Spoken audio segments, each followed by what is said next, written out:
Now, stay tuned for Berwick football on Pop Radio and streaming all over the world at thisispopradio.com. Whether it's the heat of the preseason or the heart of the postseason, teams will always get a little boost from playing at home. Speaking of a boost at home, State Farm can boost your savings when you combine your homeowner's insurance with your auto coverage. So score one for the home team. Talk to State Farm agents Lori Powell or Sean Black in Berwick, or Melissa Price in Nescapec about big savings for combining home and car coverage. Give State Farm agents Melissa Price, Sean Black, or Lori Powell a call today.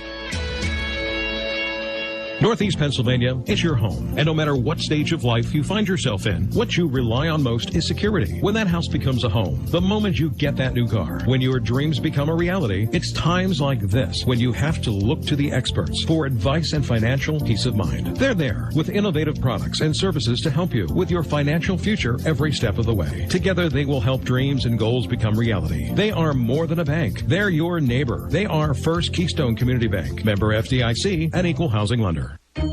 Neighbor Fence Company has fencing for where you want it, serving Columbia, Montour, and Luzerne counties. Neighbor Fence provides top-quality residential and commercial fencing, vinyl, chain link, wood, aluminum, and ornamental fencing, plus vinyl railing and specialty products. Neighbor Fence Company, 1140 State Route 239 in Wapwallopen. Call 570-752-4423 or visit them online at neighborfencecompany.com. Neighbor Fence Company is a proud sponsor of local youth athletic teams. If you haven't been to Name Brand Liquidations in the Berwick Plaza Shopping Center, you're missing out on great values. At Name Brand Liquidations, you'll save money from 50 to 90% on everything imaginable. From furniture to food to bedding, you name it. Name Brand Liquidations not only sells a huge variety of merchandise, they feature name brands just like their name says, at low prices. When you're in the market for anything, shop at the store that has everything. Name Brand Liquidations. Wishing the Berwick Bulldogs a great season. Now, we proudly present Berwick Bulldogs football on Pop Radio. Brought to you by First Columbia Bank and Trust. With you every step of the way. Welsh's Towing and Repair, towing, recovery, and lockout services. Access Gymnastics Academy in Bloomsburg. Independence Ford, Route 11 in Bloomsburg. S.J.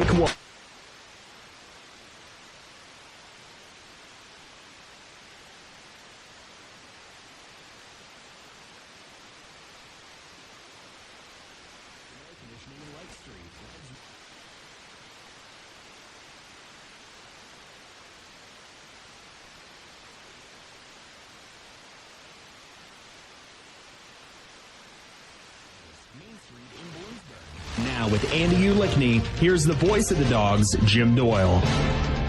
Good evening, everyone. Tonight from Harmon Guy Stadium in Hazleton, it's the Bulldogs against the Cougars of Hazleton area. I am Jim Doyle. I'm joined by Kaz Curry.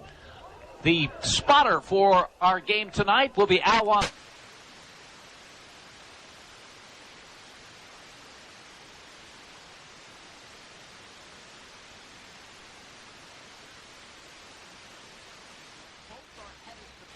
Season play. Both hope to either maintain or improve their position in the standings of the various classifications, and at the same time feel good about themselves going into the postseason.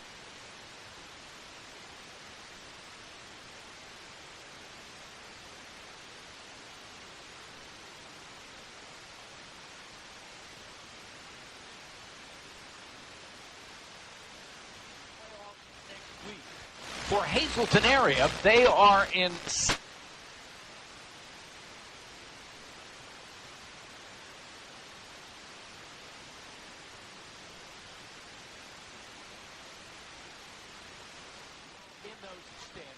They are 7-2 overall.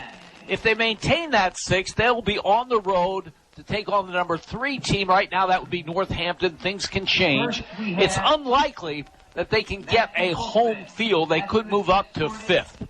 So those are the situations for both teams as they enter tonight.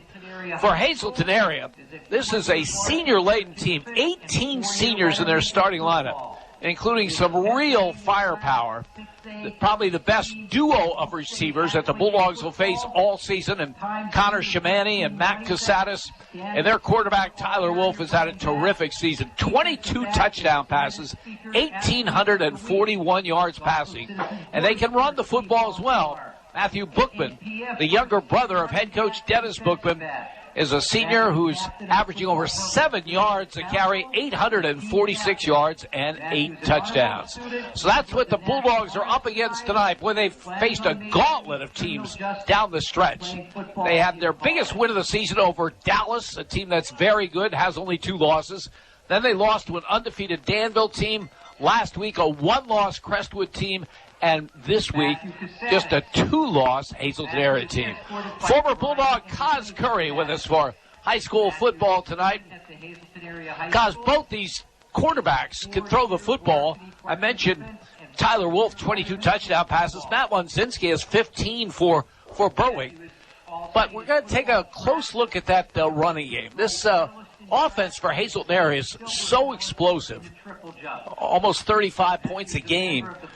But Berwick needs to hang on to the football. Yes, they need to score points, but they need to use some clock. To do that, you have to run the football. Bulldogs were not able to do that against Crestwood, and it resulted in a lopsided loss. Yeah, there's no question, Jim. I think that when I look at Hazleton and Tyler Wolf, Connor Shamani, and Matt Casadas, the latter being his 2-star receivers, Hazleton won the last 2 against Berwick. Even though Berwick leads the series, Tyler Wolf's been tearing up our defense over the past several years. And as you mentioned, it's a senior-laden team, very strong, very mature veterans.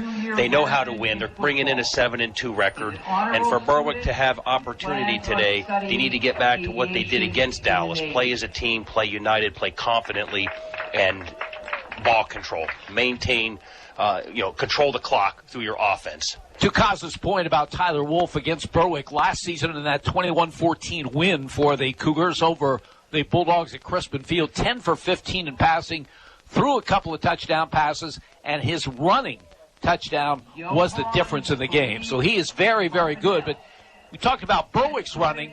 Conversely, Hazleton area has lost 2 games to Dallas and Crestwood, and they averaged 85 yards rushing in those 2 games. Other than those 2, in the 7 wins, they've averaged 225. So if Berwick can keep it in the 90 to low 100, it'd be an advantage for the Bulldogs. There's no question, but I think Berwick's strength is their defense. I just think that, especially all 11, but I really like what that internal 7 does.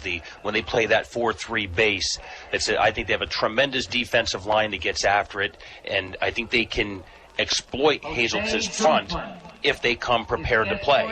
And the linebacker core, I know Coach Buckman had mentioned that the Berwick linebacker core is probably the best in the league, and I tend to agree with him on that. And I think that it's just a matter of putting the kids in a position to get to the football, let the front guys create havoc, control the gaps, let the linebackers run to the ball, and stop them for 3 yards or less per play.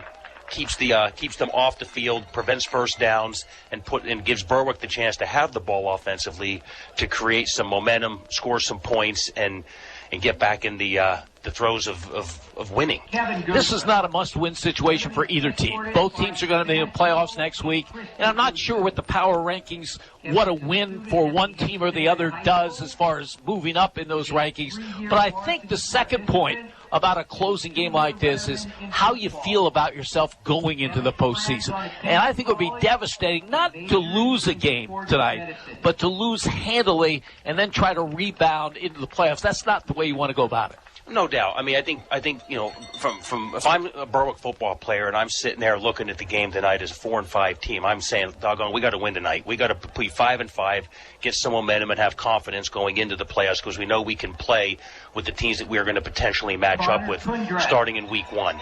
So you're right. It's not a must-win, but it's a pride win, and it's about donning the helmet and playing your guts out and doing what you do for each other. Just play for each other, play as a team, play united, encourage each other. It's your last time together in a regular season game as seniors and as a team. Make the most of it. Have fun. Let it all on the field. Cougars will be by later with the keys to tonight's game. When we return, we'll hear from Dennis Bookman, the head coach of the Cougars of Hazleton area. You're listening to Bulldogs football on Pop Radio. Hi, this is Cassidy from the Independence Ford Service Department, Route 11 in Bloomsburg. Does your Ford or Lincoln vehicle need service? Having trouble getting an appointment at your usual service center? At Independence Ford, we can and will take care of all your service needs. Regardless of where you purchase your Ford or Lincoln vehicle, our goal is to get you back on the road. Give me a call for an appointment today at 784-1414. Come and get a great deal and total satisfaction. Independence Ford, better people, better prices. Has a sports injury got you down? No one knows sports medicine like Lehigh Valley Orthopedic Institute. Their unrivaled sports team has the highest orthopedic success rates in the region. With more than 30 years of experience, they put athletes first and provide same-day appointments. Don't let a sports injury slow you down. Learn more at lvhn.org/ortho or call 833-LV-ORTHO. The Mayo Funeral Homes, located at 110 Chestnut Street in Berwick and 77 Main Street in Chickashinny, are proud sponsors of Berwick Bulldog football. The Mayo Funeral Homes, serving all faiths, makes it easier for those you love with pre-arranged funeral counseling, insurance, and pre-financed funerals. Mayo Funeral Homes also offers expert guidance in both traditional and cremation services. Mayo Funeral Homes, perfection in every detail. We filmed 12 Pennsylvania kids who are all waiting to be adopted and asked them what having a family and permanent home would mean to them. I'm really tired of being alone. Kind of like one of those bottos in the sea, just kind of rolling around. Visit adoptpakids.org to watch the video, meet the kids, and learn how you can become a foster or adoptive parent. I can't wait to find my forever family. Sponsored by the Commonwealth of Pennsylvania. Tom Wolf, Governor. Paid for with Pennsylvania taxpayer dollars. This is Berwick football coach Mike Bennett. You're listening to Bulldogs football on Pop Radio. Cool, crisp evening here at Harmon Geisen Stadium in Hazleton as the Cougars seniors being introduced to the crowd here. This is senior night, the end of the regular season. Harmon Geisen Stadium has been the home to high school football in this area since 1939. It once was the home of Hazleton High School, West Hazleton High School, Freeland High School, and occasionally Weatherly High School.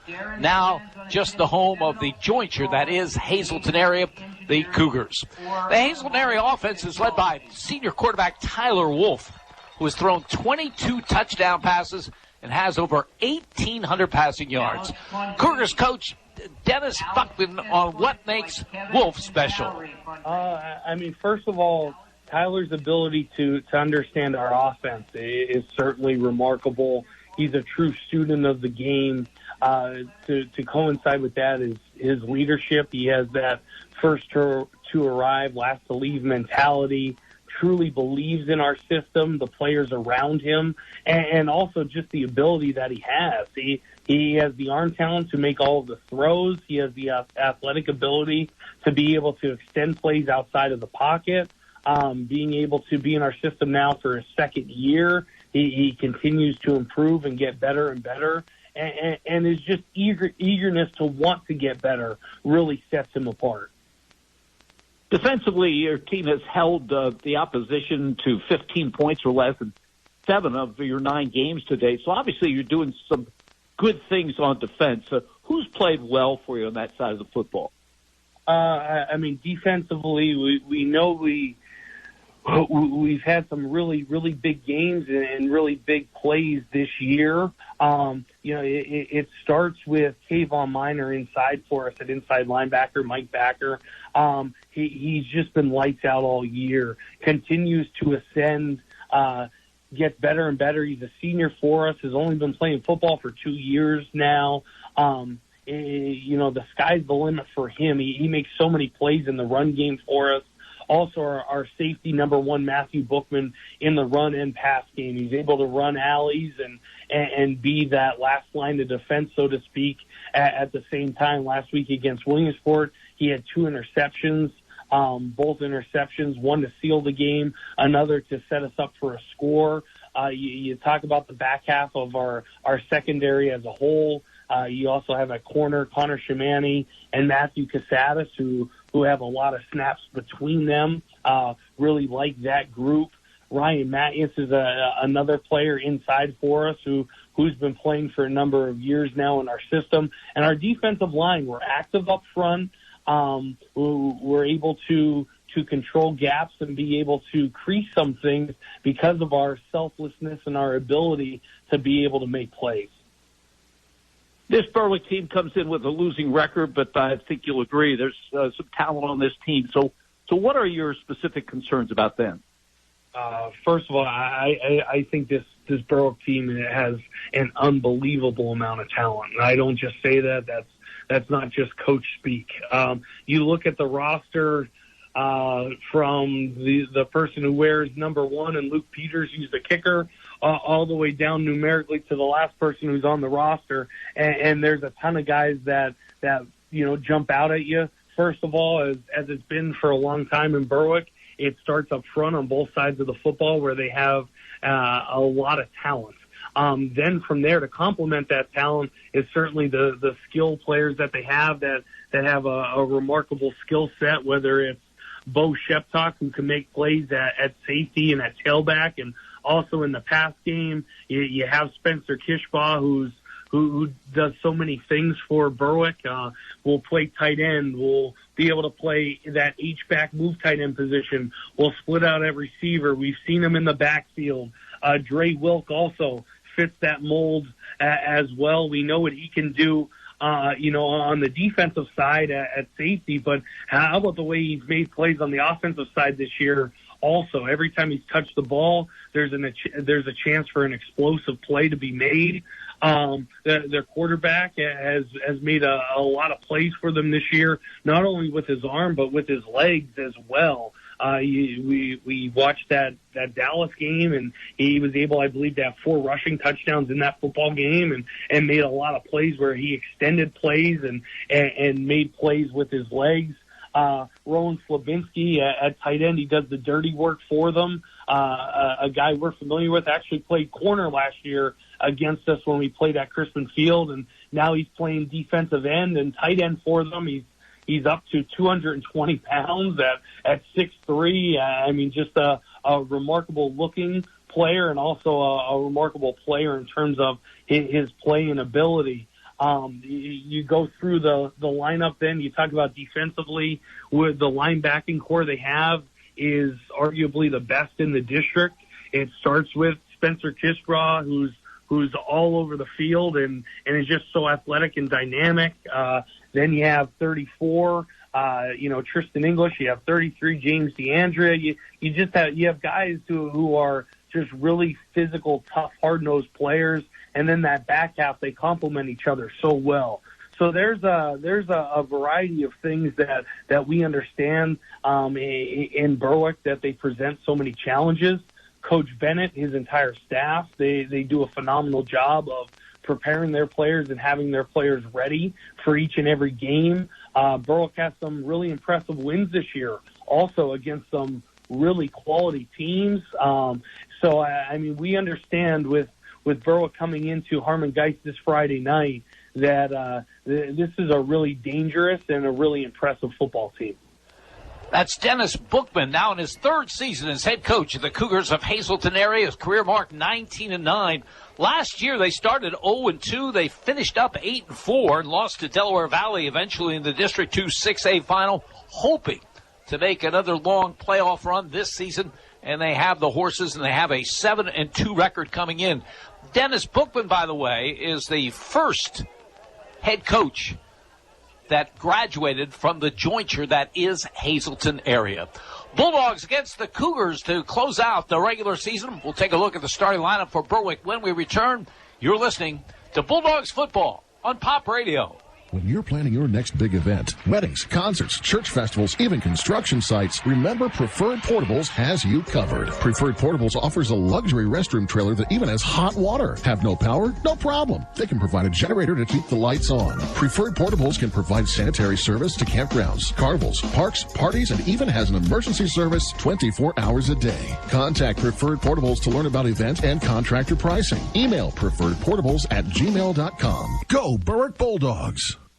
Digging deeper to make ends meet? Now you can get a 26% tax credit with a geothermal heat pump system from Climate Master. Climate Master geothermal systems tap the constant temperature of the earth to provide heating, cooling, and hot water while keeping your home comfortable all year long. And Climate Master systems are so efficient, you'll save up to 70% on your energy bill. The investment in a Climate Master system quickly pays for itself. Contact your local Climate Master dealer, Robert G. Dent Heating and Air Conditioning in Light Street. Go to robertgdentheating-ac.com.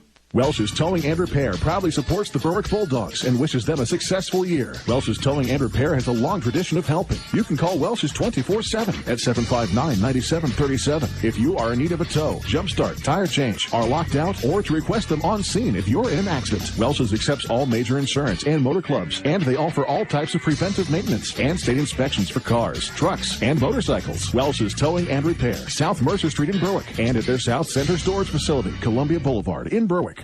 Who's ready for some chocolate and wine at Pop Radio's Chocolate and Wine Festival on November 6th at the Pine Barn Inn in Danville? You might want to consider the Wise Markets VIP experience. It includes early admission, so you can have your pick of the yummy chocolates and wine. Your own private room to chill. Wise Market snacks and wine tastings with Laura Good. The Wise Markets VIP experience. Tickets available now at thisispopradio.com. This is Bird football coach Mike Bennett. You're listening to Bulldogs football on Pop Radio.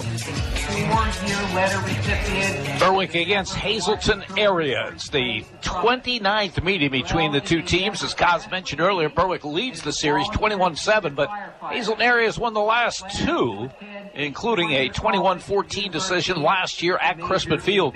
Here's the starting lineup offensively for the Bulldogs. At the tight end, number 6, Rowan Slabinski. He is a 6'3", 215-pound senior.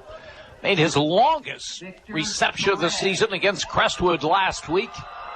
72 yards altogether. On the season, he's caught 7 passes for 147 yards and a touchdown. The left tackle is number 71, Harrison Snyder. He is 6'1", 210 pounds, a junior. Berwick has 2 ninth graders starting at the guard positions. And Mike Bennett thinks both of them are going to be very, very good in this program. He thinks they're pretty good right now. The left guard is number 56, J.J. Leonard.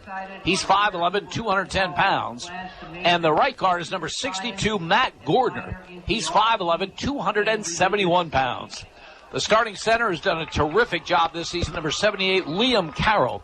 He's 5'9", 210 pounds, a junior. As far as wide receivers are concerned, there are 2 tied for the team lead with 22 receptions. One is number 7, Dre Wilk, 5'11", 181-pound senior, 22 catches for 349 yards and 8 touchdowns. He has also carried the ball 20 times, and he's averaging over 14 yards a carry and 5 additional touchdowns. Spencer Kishball also has 22 receptions of the season for 417 yards and 4 touchdowns. He is a 6'2", 210-pound senior. The quarterback is number 12, Matt Lunzinski, who is having a homecoming of sorts here. He transferred from Hazleton area to Berwick a couple seasons ago. In this, his last season with the Bulldogs, Matt is completing 52% of his passes for 1,193 yards, 15 touchdowns, 8 interceptions. He has also rushed for 6 touchdowns on the season. Bo Sheptok is the leading rusher for this team. The 5'10", 168-pound sophomore, 78 carries, 386 yards, and 2 touchdowns. He's averaging just under 5 yards a carry. They will also throw to him out of the backfield, or sometimes he will be split wide. He has 12 receptions on the season for 248 yards and 2 touchdowns. When the Bulldogs use a fullback, they'll use a number of people, including number 33, Jimmy DeAndrea, a 5'10", 170 178-pound junior. That's the starting lineup offensively for the Bulldogs under 45-year-old Mike Bennett. In his first year as head coach, they come in with a 4-5 record, currently fourth in the District 2 Quad A power rankings. A win would certainly clinch a home field for the Bulldogs. A loss, and they still might get it. We'd have to see how things work out with other teams that Berwick has played so far this season.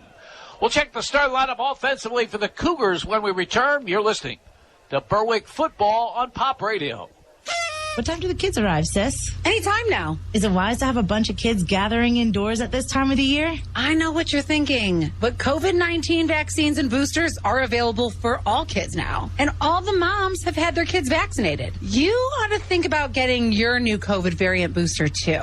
If it gets me out of the house for this thing, for sure.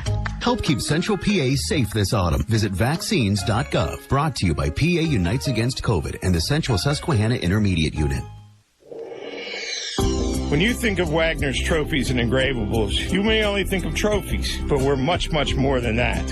We can take care of your wedding gift ideas or gifts for your graduate. T-shirts and commemorative gifts for your company picnic or family reunion. Unique gifts, personalized to your every need. So when you think gifts, think of Wagner's Trophies and Engravables in downtown Bloomsburg. Online at wagnerstrophies.com. The home of the Berwick Bulldogs. This is WHLM AM, W282CO Bloomsburg, W234BH West Hazleton, W242CY Berwick, and W288CF Danville. Pop Radio, a Seven Mountains Media radio station. Red's Roofing, the roofing ninjas of Berwick. The roofing experts for all of our listening area. With over 30 years experience and great rates, why go anywhere else when Red's Roofing will get the job done right for your roofing, decks, and siding, specializing in metal roofs, rubber roofs, and shingles. Most of the work is done in one day. Red's Roofing, the roofing ninjas. Now located in Dushore and also serving Bradford and Sullivan counties with owner Harry Titus, a supporter of the Berwick football team and St. Jude Children's Hospital. Call 570-752-4351. Mason's Monogramming has the largest selection of Bulldog items in Berwick. Family owned with more than 30 years experience and new Bulldog wear for every age, including masks, tees, polos, sweater shirts, jackets, and hats. They even have brand new indestructible silicone cups, koozies, car coasters, decals, and more. Shop at masonsmonogram.com for their new items and select in-person pickup or shipping right to you. Follow their Instagram at Mason's Monogram for their latest new items. Mason's Monogram service in Berwick. Let them personalize for you. This is Berwick football coach Mike Bennett. You're listening to Bulldogs football on Pop Radio. The 2022 high school football regular season that kicked off in the heat of late August concludes in the chill of late October here at Harmon Guy Stadium as the Bulldogs about to take on the Cougars of Hazleton area. Here's the starting lineup offensively for the Cougars. At the tight end, number 9, Xander Coleman. Now, he's missed the last couple of games with injury. They expect him to go tonight. He's a 6'2", 225-pound junior. The left tackle is number 58, Brian Calcano. He is 5'10", 245 pounds, a junior. Juan Fabian starts at left guard for this team. He wears number 78. He is 6 foot, 285 pounds, a senior. Michael Ward starts at center, 5'11", 245 pounds, senior. The right guard is number 70, Sam Porro, 6 foot, 280 pounds, a senior. And the right tackle is John Valdez, 6'4", 225, a senior. At one wide receiver is number 6, Connor Shamani, 6'4", 195 pounds, a senior. 35 receptions of the season for 671 yards and 6 touchdowns. He's averaging over 19 yards a reception. And he's joined at wide receiver by Matt Casadas. He is a 6 foot, 165 pound senior. Already has offers from Army West Point and Robert Morris. He has had a terrific season as well. 31 catches for 561 yards and 4 touchdowns. The quarterback is number 14, Tyler Wolf, in his second season as the starter for the Cougars. 5'11", 180-pound senior, 1,841 yards passing, 22 touchdowns, just 7 interceptions. He has completed 66% of his passes. Leading rusher on this team is number 1, Matthew Bookman. He is the younger brother of head coach Dennis Bookman. Matthew is a 6'1", 205-pound senior. He is averaging over 7 yards a carry, 846 yards and 8 touchdowns. He's also a receiver, 13 receptions for 174 yards and 2 touchdowns. The fullback is number 10, Ryan Matthews. He is 5'10", 205 pounds, a senior. Has carried the ball 16 times for 99 yards and a touchdown, but they also throw to him. He has 18 receptions for 201 yards and 5 touchdowns. That's the starting lineup offensively of the Cougars, and it's a potent group. They are averaging 34.7 points per game, passing 204 yards, rushing 175. So that's a lot of yardage for a high school team, 379.5. They do not have a potent kicking game. In fact, more often than not, they'll go for 2 points. In fact, Matthew Bookman has run for 14 two-point conversions on the season. The Cougars offense, under head coach Dennis Bookman, a Hazleton area grad of 2007. He was an all-state performer as a defensive back in 2006, a 4-year varsity player. He spent 6 years as an assistant in this program under Mike Brennan, who now is doing such a great job at Danville. This is his 3rd year as head coach. Mentioned earlier, his career marked 19-9. His Cougars come into this one with a record of 17-2. So it's Hazleton area against Berwick. The keys to tonight's game, Cos Curry. Thank you, Jim. For Berwick, first item is to the offensive line needs to be neutralized of Hazleton by the Berwick defensive line. They need to create havoc in there, let the linebackers run and get to the football unimpeded. Secondly, no big plays. With guys like Matt Bookman, Connor Shamani, Matt Casadas, these guys are big playmakers with the arm of Tyler Wolf. Can't let that happen. Got to make them, if they're going to score, they got to take time off the clock and really work for it. No big plays. And lastly, Berwick's offense needs to scheme Hazleton's defense. Hazleton's defense has 8 starting seniors. Just because you're a senior doesn't necessarily mean and qualify you as being as having arrived. But these are these are veteran players, a lot of experience, a lot of energy, and they're winners. So in order for Berwick to compete and win this game, they need to scheme the Hazleton defense. The 3 keys for Hazleton is to take advantage of the rookies. I mean, there's 2 freshmen starting at guards. I think they're very good football players for freshmen and certainly can hold their own. But when you have big defensive linemen that Hazleton has, and there's 8 starting seniors on that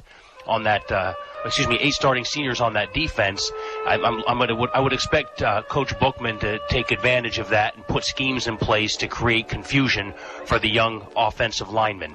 Secondly, to pressure the quarterback, force errant throws. And third, Hazleton needs to stop the playmakers of Berwick, guys like Kishbaugh, Sheptock, and Wilk.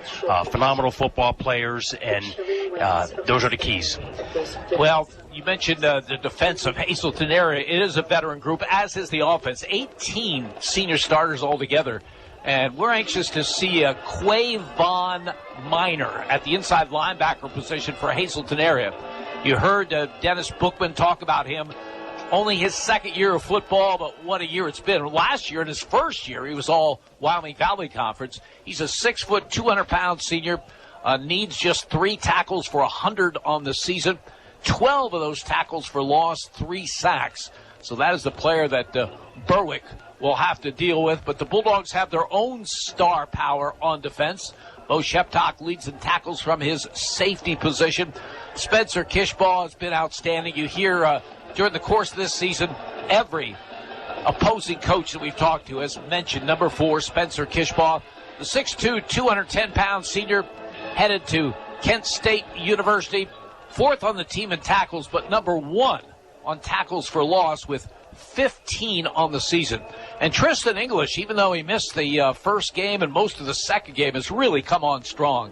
He's now number 2 on the team in tackles with 80, and he has 12 tackles for loss. But again, this is a defense that was torched by Crestwood for 56 points last Friday. And they'll be facing a different kind of team, a team with much more balance than Crestwood. They don't run it like the Crusaders do, but they can throw it and run it.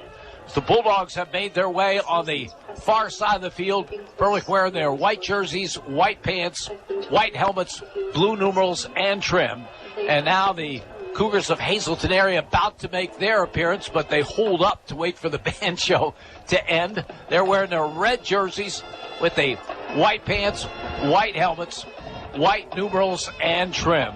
Again, this series goes back a long, long way. I talked about the 28th meeting, but that's just between Berwick and Hazleton area, the jointure of West Hazleton and Freeland and Hazleton High School. But it goes much, much further back than that when Berwick for many years took on Hazleton. And, of course, it's the closest of the rivals that Berwick plays in any season. They'll be going into the postseason. Both these teams in different classifications. For Hazleton area, they're going in on 6A. That's including 6A teams from Districts 2, 4, and 11. Of course, the only District 4 team that's classified as 6A is Williamsport. And for Berwick, they'll be going into the District 2 Quad A playoffs. They'll be hoping for a home game next week. Taking a look at those standings, Crestwood is currently number 1. Valley View is second, Dallas third, and Berwick fourth. If Berwick does get that fourth spot, they'll play probably either North Pocono, the 5th team, or Wyoming area, the 6th team. Rounding out the field, number 7, Honesdale, and number 8, Nanticoke. Nanticoke beat the Hanover area last night to close out their regular season with a 5-5 record. So again, the postseason right around the corner. It will kick off next week. Bulldogs hoping to get a home game. They could just about clinch that with a win here tonight, but it will not be easy against this very, very talented Hazleton area team. The Bulldogs against the Cougars. We'll be back with the kickoff. You're listening to Bulldogs football on Pop Radio. More people in our area are choosing First Columbia Bank and Trust for their home mortgages. Is it time you discover why? First Columbia Bank offers competitive rates along with local expertise, local decisions, and local loan servicing. Let's see what First Columbia can do for you. Call today to get pre-qualified for a home loan from the #1 mortgage lender in our area. Find out more or apply for your mortgage online at firstcolumbiabank.com. First Columbia Bank, with you every step of the way. Equal housing lender. First Columbia Bank. Who's ready for some chocolate and wine at Pop Radio's Chocolate and Wine Festival on November 6th at the Pine Barn Inn in Danville? You might want to consider the Wise Markets VIP experience. It includes early admission, so you can have your pick of the yummy chocolates and wine. Your own private room to chill. Wise Market snacks and wine tastings with Laura Good. The Wise Markets VIP experience. Tickets available now at thisispopradio.com. The home of the Berwick Bulldogs. This is WHLM AM, W282CO Bloomsburg, W234BH West Hazleton, W242CY Berwick, and W288CF Danville. Pop Radio, a Seven Mountains Media radio station. Yannick Real Estate is your full-service real estate agency. Buying, selling, residential, commercial, multifamily, land, and rental management. Call Yannick Real Estate. Owner Mike Yannick, a veteran himself, served his country and has been serving this area for decades. Mike and his staff will guide you through the real estate process. Veterans, be sure to check the VA loan options. Yannick Real Estate, your full-service real estate agency. 1232 West Front Street in Berwick. Call 759-3300. Has a sports injury got you down? No one knows sports medicine like Lehigh Valley Orthopedic Institute. Their unrivaled sports team has the highest orthopedic success rates in the region. With more than 30 years of experience, they put athletes first and provide same-day appointments. Don't let a sports injury slow you down. Learn more at lvhn.org/ortho or call 833-LV-ORTHO. This is Berwick football coach Mike Bennett. You're listening to Bulldogs football on Pop Radio.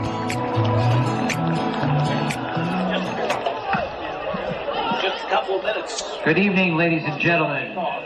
Welcome to tonight's Wyoming Valley Conference game. Berwick between closes out the regular season against the Cougars of Hazleton area.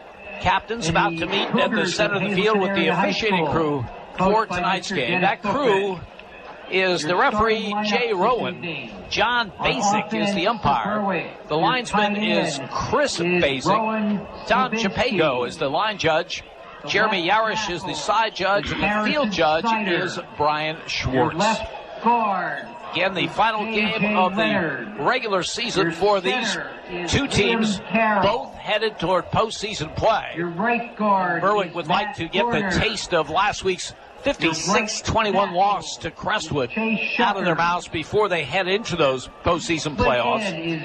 Hazleton has lost twice, including a loss to a Dallas team that Berwick beat. Their other loss was to Crestwood. As the captains meeting at the center of the field, Harrison Snyder, Rowan Slabinski, Dre Wilk, and Spencer Kishbaugh for the Bulldogs.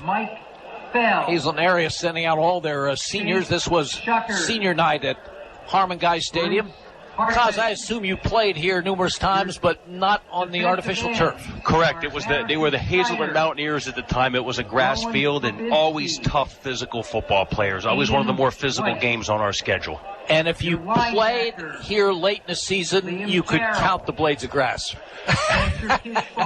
And you can see your breath. It was always cold. Yeah, this was, as I told you earlier, this was used by a number of schools, including Freeland and West Hazleton and Hazleton High School. And then there was midget football and junior high football. So by the end of the season, I mean, it was just completely without grass. So this artificial turf is really apprecied here. They've done absolutely a great job with this place. I mean, we used to have to kind of squeeze into the press box. It was one of the coziest, if you will, of any place we go. But they've really, really fixed that up nicely under their athletic director, Fred Barletta. And it's really one of the best places we go to now. And the overall facility is very, very nice. In the last couple of years, they've had a football program that matches their facilities. As this team was 8-4 a year ago, they hope to be 8-2 going into the postseason with a victory here tonight, but the Bulldogs have the same thing on their mind. Berwick won the toss, deferred to the second half, so Hazleton area will get the football. They'll be moving from our right to our left. They have some dangerous people to kick to. In fact, in kicking, Connor Kundrat, a senior. We didn't mention him as the starting lineup, but he will be in that offense a lot. And Kundrat, on 3 returns, averaging over 34 yards a return.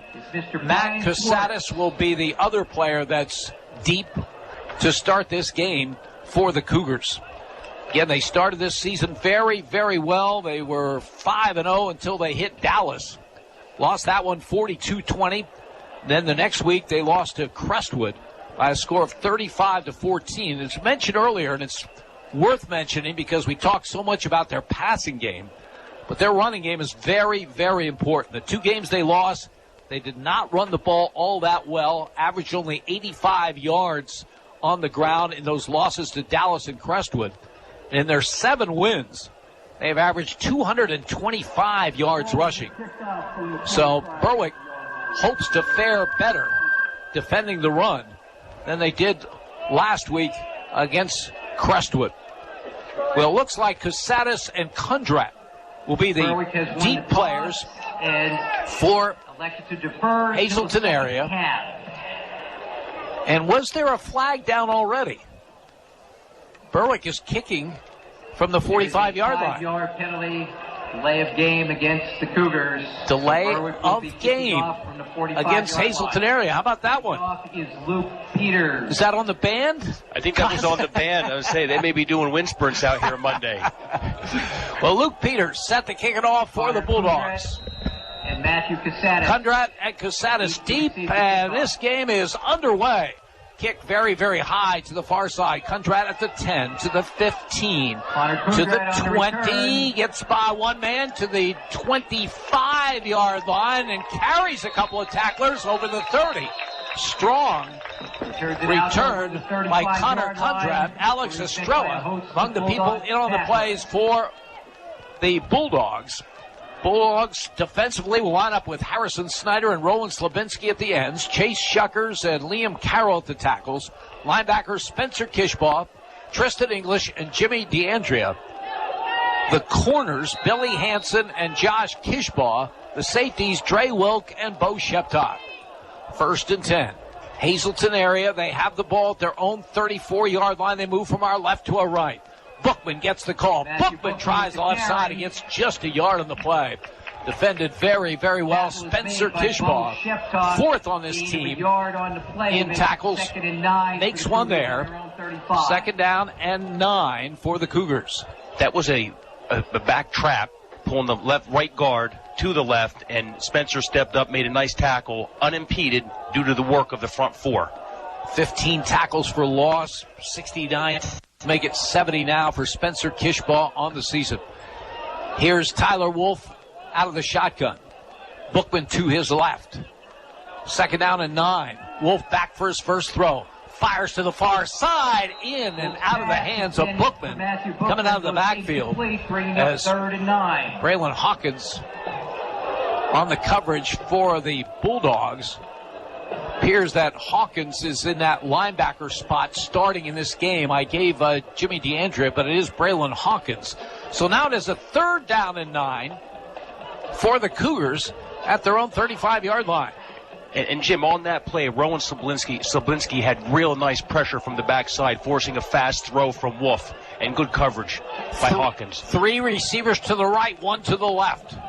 3rd and 9. Wolf. Hands off. Lots of running room for Matthews. He has the first down to the 49-yard line. Ryan Matthews brought down by Dre Wilk. So 3 receivers to the right. You're looking for Wolf to throw it. Instead, Ryan Matthews with a 14-yard run and a Cougar first down. It was a real nice play call design. They split everybody out. Berwick was expecting pass, went into a good coverage. And there was a lot of gaps, wide gaps inside that interior 6, and ripped off a quick 14 yards. Slot to the left, slot to the right. Wolf out of the gun, 1st and 10. Hazleton area at their own 49. Flags down on the play. As this one will go against Hazleton area, I believe. Okay, there was some mistiming on that play, and it will be a 5-yard walk-off back to the 44. It'll be 1st and 15 for Hazleton area. After the penalty, be 1st and 15 for the Cougars from their own slot 44. To the right side. 2 dangerous wide receivers out there as Berwick gives the 5 yards back. Bulldogs had problems in that department last week. Of course, that was after a lot of shifting by Crestwood. That time just losing focus. Penalty against Berwick. So back-to-back penalties, and we're back to 1st and 10. Cougars at their 49. Again, a slot to either side. Now the skill position players stand, look to the sideline for change of play. Bookman to the left of Wolf, who awaits the shotgun snap. He has it, gives to Bookman, trying to get outside right. He won't get there. He'll lose yardage back to the 44. Rowan Slabinski with some great penetration. Got across that line of scrimmage. Brings Bookman down for a 5-yard loss. It will be 2nd and 15. Hazleton came out in a double slot, and Berwick had a real nice balanced defensive front in that 4-3, about half a guy between the slot and the end. and Slabinski read it well, came up, nice open field tackle, and for a loss. So puts Hazleton in a second and 15 situation. At the 44-yard line. 3 receivers to the left, 1 to the right. Wolf has the snap, back to throw. Berwick coming hard, gets the pass off to Bookman in the open field, breaks 1 tackle, and then is brought down the 43-yard line. Hawkins was the first one there, couldn't make the stop. Spencer Kishbaugh did. So the pass is complete, but for no gain. And it will be 3rd down and 15. Cougars at their 44. Excellent undercoverage by the Bulldogs on that play. All the undercoverage players were covered. He threw it the flare to the running back. Nice open field tackle by Kishbaugh. Slot to the left, slot to the right. Tyler Wolf has the snap. Back to throw. Has all the time in the world. Fires over the middle. Has his man a couple of yards short of the first down. Casadas made the catch. Bo Sheptock with a big hit. It will be at the Berwick 44-yard line, so it's 4th down and about 3. For the Cougars. That was an awesome hit by Sheptock, and I don't know how Casadas hung on to that football. It was a real nice job by him, but a real good hard-hitting play by Bo. So a 4-down play coming for Hazleton area. 4th and 3 at the Berwick 4-yard line. Bookman to the left of Wolf, who has the shotgun snap. Gives it to Bookman. Tries the right side. Has the first down. Still moving the legs.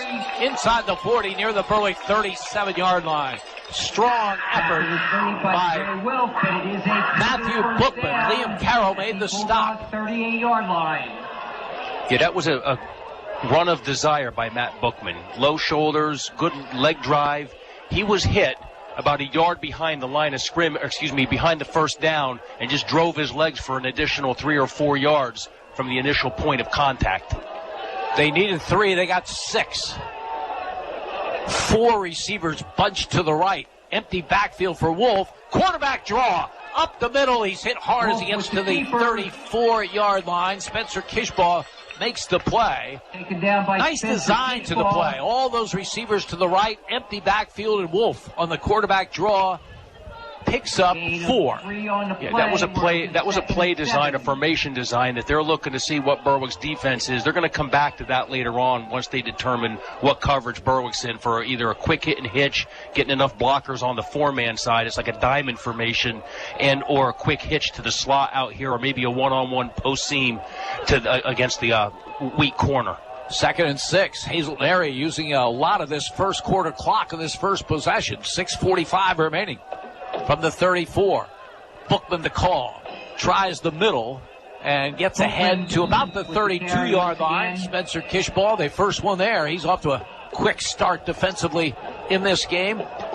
They will mark it at the 31, so they're giving him 3. And it's 3rd and 3 for the Cougars at the Bulldog 31. Yeah, Bookman did a nice job of finding a little seam in there. There wasn't much that Berwick gave on that play.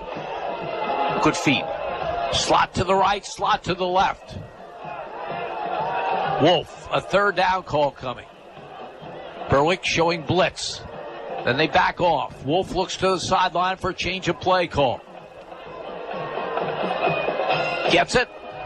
They might be going up top. Looking at the coach's signals, they might be going up top on an all vertical if there's a blitz. 3rd and 3. Wolf back to throw. Steps up into it. Looks long down the middle. It's juggled and it's caught for a touchdown. Cousadas makes the catch. A juggling catch deep in the end zone. 31 yards for the score. Yeah, that was a double slot, all vertical. They put the short side slot on a little seam called a 787, which are the numbers of the routes, vertical post, and they put the outside slot on a vertical. He threw a real nice ball well beyond the defender and made a nice juggling catch for a touchdown. Now, we mentioned that Hazleton area does not have a good kicking game. It looks like they're going to try it here. Now they'll probably go for 2 if Berwick jumped across. Well, that's playing into their hands. When they line up to kick, you want them to kick, because they have really struggled in that department. But now Berwick puts him in a situation where we'll probably see Matthew Bookman carry the ball. He's had 14 two-point conversion runs on the season. So Berwick a little over-anxious, and boy, that's just kind of unforgivable on an extra point. As Wolf. It affects momentum. There's no doubt about that. Just have to stop them here and regroup and get the ball and put points on the board. You have to answer. Two running backs to the right of Wolf, including Bookman. Bookman the call up the middle, and Bookman is in for the two-point conversion. Tied on the field. 5:42 to go, opening quarter. Hazleton area 8, Berwick nothing. You're listening to Bulldogs football on Pop Radio. Family tradition is the foundation of Nespoli Jewelers. A family tradition started by Joseph Nespoli and continued by his grandson Jonathan. For 3 generations, Nespoli Jewelers have prided themselves on mixing fine with fashion. Jonathan can customize your engagement ring and wedding bands, design a unique piece of jewelry inspired by you, or simply help you find an affordable gift. Service, quality, creativity. Nespoli Jewelers. Yesterday's principles, today's creations. East Front Street in Berwick and online at nespolijewelers.com. This is Berwick football coach Mike Bennett. You're listening to Bulldogs football on Pop Radio. For the 15th time this season, Matthew Bookman runs for two-point conversion following a Hazleton area touchdown. And the Cougars have an 8-0 lead as they took the opening kickoff and put together a 10-play, 66-yard scoring drive. Key play along the way, a 4th and 3 conversion by Matthew Bookman with a 6-yard run. Casadas will kick it away. That drive took 6 minutes and 18 seconds, Jim, and that's what we talked about before the game as one of the keys, not giving up big plays, making Hazleton earn it. And certainly, I think Berwick's defense did that. Well, Kaz, you saw the play coming. Berwick didn't, though. There's the kick, a very, very short kick. Dribbles along the turf, picked up by Sheptock at the 23 to the 25.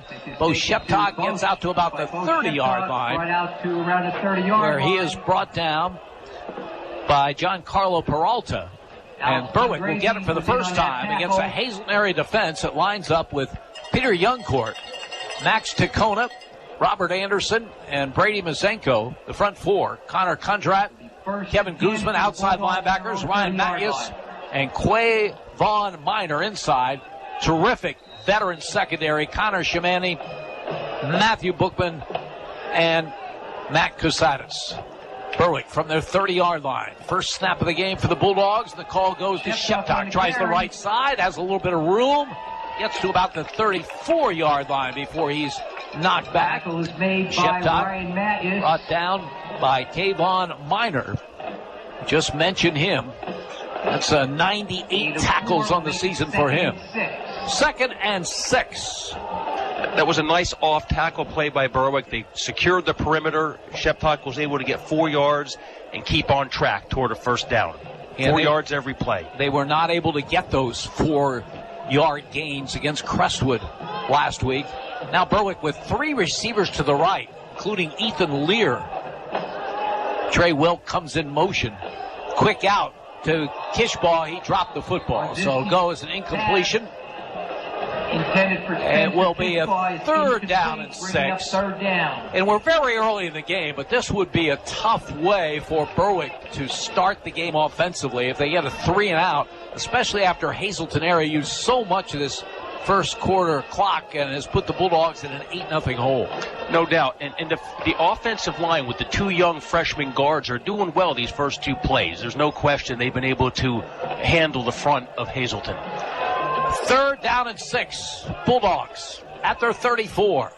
Lonzinski has the shotgun snap, and he's back to throw, and he fires. He has his man for a first down out to 45, all the way out to midfield as Spencer Kishbaugh makes the grab, and Matthew Bookman makes the stop. So a 3rd down, Lonzinski with a bullet to Kishbaugh, 16 yards and a first down. Excellent throw, excellent catch, and pass pattern by Kishbaugh, and it started with the offensive line. They created a real nice cup for Lonzinski to be able to have time to make the read and make the throw. Bulldogs from midfield. Center Liam Carroll over the football. Now Linsinski's wide to the right, so we're in the Wildcat formation. And the snap goes to Dre Wilk off the left side. He's running around 40, 35, 30. Still on his feet inside the 25-yard line. Dre Wilk brought down by Casares, but a big run out of the Wildcat. He's been very, very effective. Over 14 yards a carry this season for Wilk. He got 26 there to first down. And that was a thing of beauty. I know the Berwick coaches should be proud of those two freshman guards who both pulled left to lead the charge for that run. Excellent job by the line. 1st and 10, Berwick. Hazleton scored on their first possession. Bulldogs trying to answer from the 24-yard line. Wanzinski under center. Gives the ball to Bo Sheptock. Sweeps to left side and gets to the 20, maybe the 19-yard line. Cause I don't know if anywhere we go has the play indicator on the chains with a light. It's actually lit up. I love it. I think I've never seen anything like that. I love new technology. Well, I don't, but I like that. 2nd down and 6. Berwick at the 20-yard line as we have a timeout called by the Cougars. 3:32 to go opening quarter. 8-0 Hazleton area. You're listening to Berwick Football and Pop Radio. Whether it's the heat of the preseason or the heart of the postseason, teams will always get a little boost from playing at home. Speaking of a boost at home, State Farm can boost your savings when you combine your homeowner's insurance with your auto coverage. So score one for the home team. Talk to State Farm agents Lori Powell or Sean Black in Berwick, or Melissa Price in Nescapec about big savings for combining home and car coverage. Give State Farm agents Melissa Price, Sean Black, or Lori Powell a call today. This is Berg football coach Mike Bennett. You're listening to Bulldogs football on Pop Radio. At Harmon Geist Stadium. Congratulations. Lots of offense in this first quarter. Hazleton area and the boys soccer takes team. the opening kickoff, drives for a touchdown. Now Berwick's on the move. This drive for the Bulldogs started at their own 30. They're now at the Hazleton area 20-yard line with a 2nd down and 6 as they come to the line of scrimmage following the Hazleton area timeout. Dre Wilk wide to the left. Kishbaugh on a wing to the right. I formation. Now after a shift, the tight end and wing is on the left, and they lead the blocking for Sheptock, who sweeps the corner and may have a first down. So Berwick shifted the tight end Slapinski and the wing Spencer Kishbaugh to the left, and they led the blocking for Bo Sheptock, who picked up the first down. Nicely designed play. Real nicely designed play, and it went into the boundary, keeping it close to the Berwick sideline, and it's real efficient to get plays in and out when you're in that proximity on the field. 1st and 10. Berwick at the Hazleton area 14-yard line. Slot to the right side, I formation. Wanzinski gives the ball to Sheptock up the middle. This time nothing doing. He'll lose yardage on the play. Sheptock tries the middle, and Robert Anderson makes the play for the Cougars. He's a 5'10", 215-pound junior. It's back at the 16. 2nd and 12 for Berwick. As we go under 3 minutes to go in this opening quarter. And Berwick is going to be using a timeout. 2:57 to go in the first. 8-0.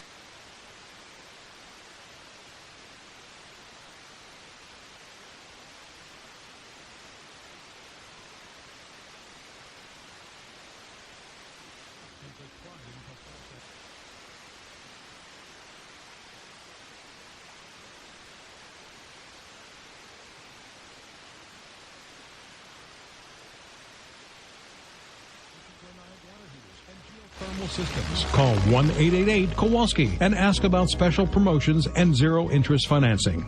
This is Berg football coach Mike Bennett. You're listening to Bulldogs football on Pop Radio. 2:57 remaining in the first quarter here at Harmon Geist Stadium in Hazleton.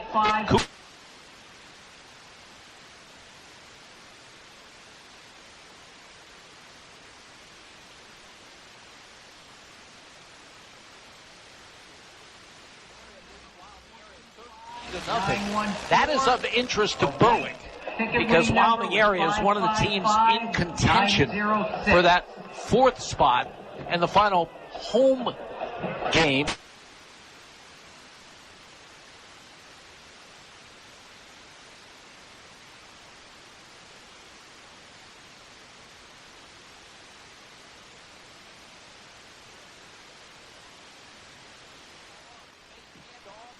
The football straight ahead was both.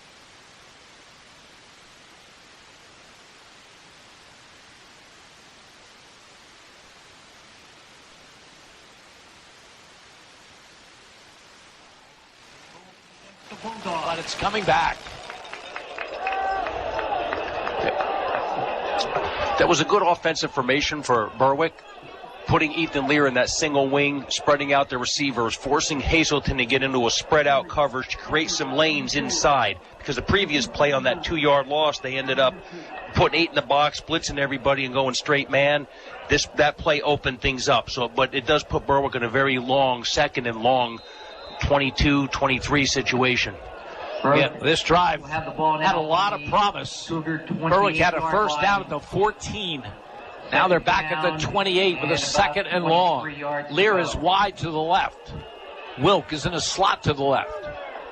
Lonzinski out of an empty backfield and another timeout. Hazleton area. They're almost out of timeouts. We're still in the opening quarter. 2:31 to go in the first. 8-0 Cougars. You're listening to Berwick Football on Pop Radio. You've dreamed about it. A day spent sipping wine and eating bonbons. Make the dream come true at our 2nd annual Chocolate and Wine Festival. Sample chocolate treats, cheeses, local wines, and other goodies in support of the Ronald McDonald House of Danville. With a VIP ticket, you can get in an hour early and enjoy exclusive tastings. Pop Radio's Chocolate and Wine Festival. Sunday, November 6th at the Pine Barn Inn in Danville. Made possible by W&L Subaru, Nissan, Mazda, and Collision Center. Get details and tickets now at thisispopradio.com. This is Berwick football coach Mike Bennett. You're listening to Bulldogs football on Pop Radio. Jim Doyle, Kaz Curry, our spotter Al Wanakotis from Harmon Geist Stadium in Hazleton. This game has slowed down after a quick start. Hazleton area has used 2 timeouts on this Berwick possession. Berwick has used 1. And Hazleton area with an 8-0 lead. 2:31 to go in the first. Bulldogs at one point had a first down at the Cougar 14-yard line. Now they're facing 2nd down and 24 back at the 28. We used to have a saying, Jim, good teams overcome bad calls. And whether that was a bad call or not, I don't know. I just know it was called. But Berwick is moving the ball efficiently and in big chunks. So just got to play their game and be confident here. Kish ball wide to the left. Lear in a slot to that side. Lonzinski out of the gun. Has the snap, back to throw, dumps a pass off to Kish ball, trying to make one man miss. He does, and then is pushed out of bounds at about the 20-yard line. He is forced out of bounds after a short gain. So a quick hitter. They'll pick up about 8 on the play as Connor Kundrat made the stop. They mark it at the 21, so give him 7. So it is 3rd down and 17 as they have fake crowd noise here at Harmon Geist Stadium. As Lonzinski went to the sideline, got the play call. 3rd and long. Berwick would like to get some yardage here to make a 4th down play feasible. Lonzinski back to throw, pump fake. Now he's going to run with the football. Runs over a tackler. Gets down to about the 12-yard line. Picked up about 9 on the play. As Quavon Minor makes the stop, but he paid for that. Matt Lonzinski, more than any quarterback we've seen this season, finishes his runs. Makes you pay for him. Well, he got to a situation where Berwick will face 4th and 9 at the 12. Lonzinski ran him over. He ran like a fullback on that play, which he typically does. It looks like Berwick's going to go for it, Jim. 4th down and 9. Billy Hansen, wide left. Wilk in a slot left. There's a slot to the right. Kishbaugh outside of Sheptock. Here's the 4th down call and a flag down the play. If that's against Berwick, Jim, that may not be a bad thing because it gives you a little more room to throw when you're that far down. Like, it becomes more difficult to throw when you're inside the 10-yard line, inside the 15-yard line even. But maybe a benefit. We'll see. So the Bulldogs have committed 2 penalties since that great opportunity of the first down at the 14. And now it's 4th down and 15. Again, Hansen wide left. Wilk in a slot. Slot to the right as well. Lemczynski out of the gun. Has the snap back to throw. Big pass rush. Fires over the middle. Incomplete. Intended for Spencer Kishbaugh. And Hazleton area will take over the football with 1:31 to go in the first. And the Cougars lead at 8-0. Spencer ran a real nice route. The ball was a little late getting there, but he was open on that. I thought there may be some pass interference. I was looking for a flag. It wasn't thrown, but nonetheless, Kishbaugh did a good job getting open. So the Cougars will take over for the first time in this game. Berwick moved the ball well. They used a lot of clock. A couple penalties could not be overcome. And Hazleton area from their 17-yard line with a first down.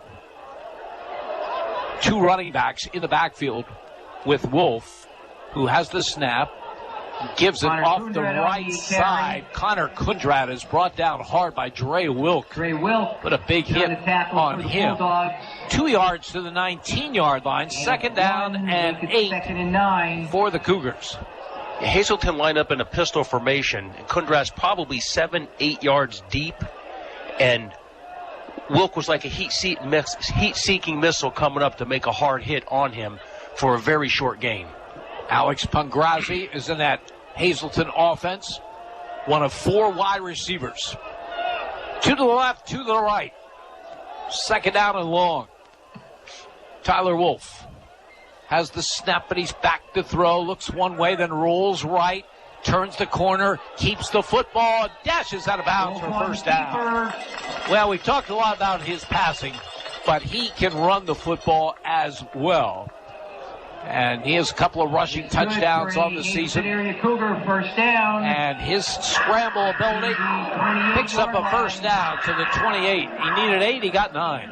Yeah, he did a nice job on that run. Berwick's defensive coverage was excellent on that play. There was nowhere to throw. He used his feet to get the first down as you just described. He puts Hazleton in a decent field position at the 28 with a 1st and 10. Connor Shamani wide left. Matt Casadas in a slot to the left. Wolf back to throw on a roll. Fires, has his man wide open. Casadas breaks away from Dre Wilk. Still on his feet. Carmine Martz makes the stop along with Wilk. There is a flag on the play and maybe a face mask against Berwick. Down in Bulldog territory.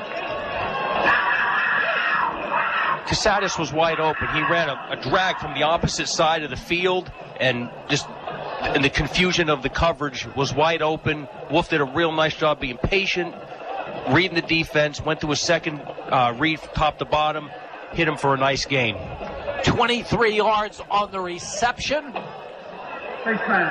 And 5 yards tacked on with the incidental face mask. 5-yard face mask penalty. And it will be 1st and 10 for the Cougars at the Bulldog 44. 30.3 seconds to go in this opening quarter. Hazleton area with the 8-0 lead. Casadas wide to the left. Slot to the right side. Tyler Wolf awaiting the shotgun snap from Michael Ward.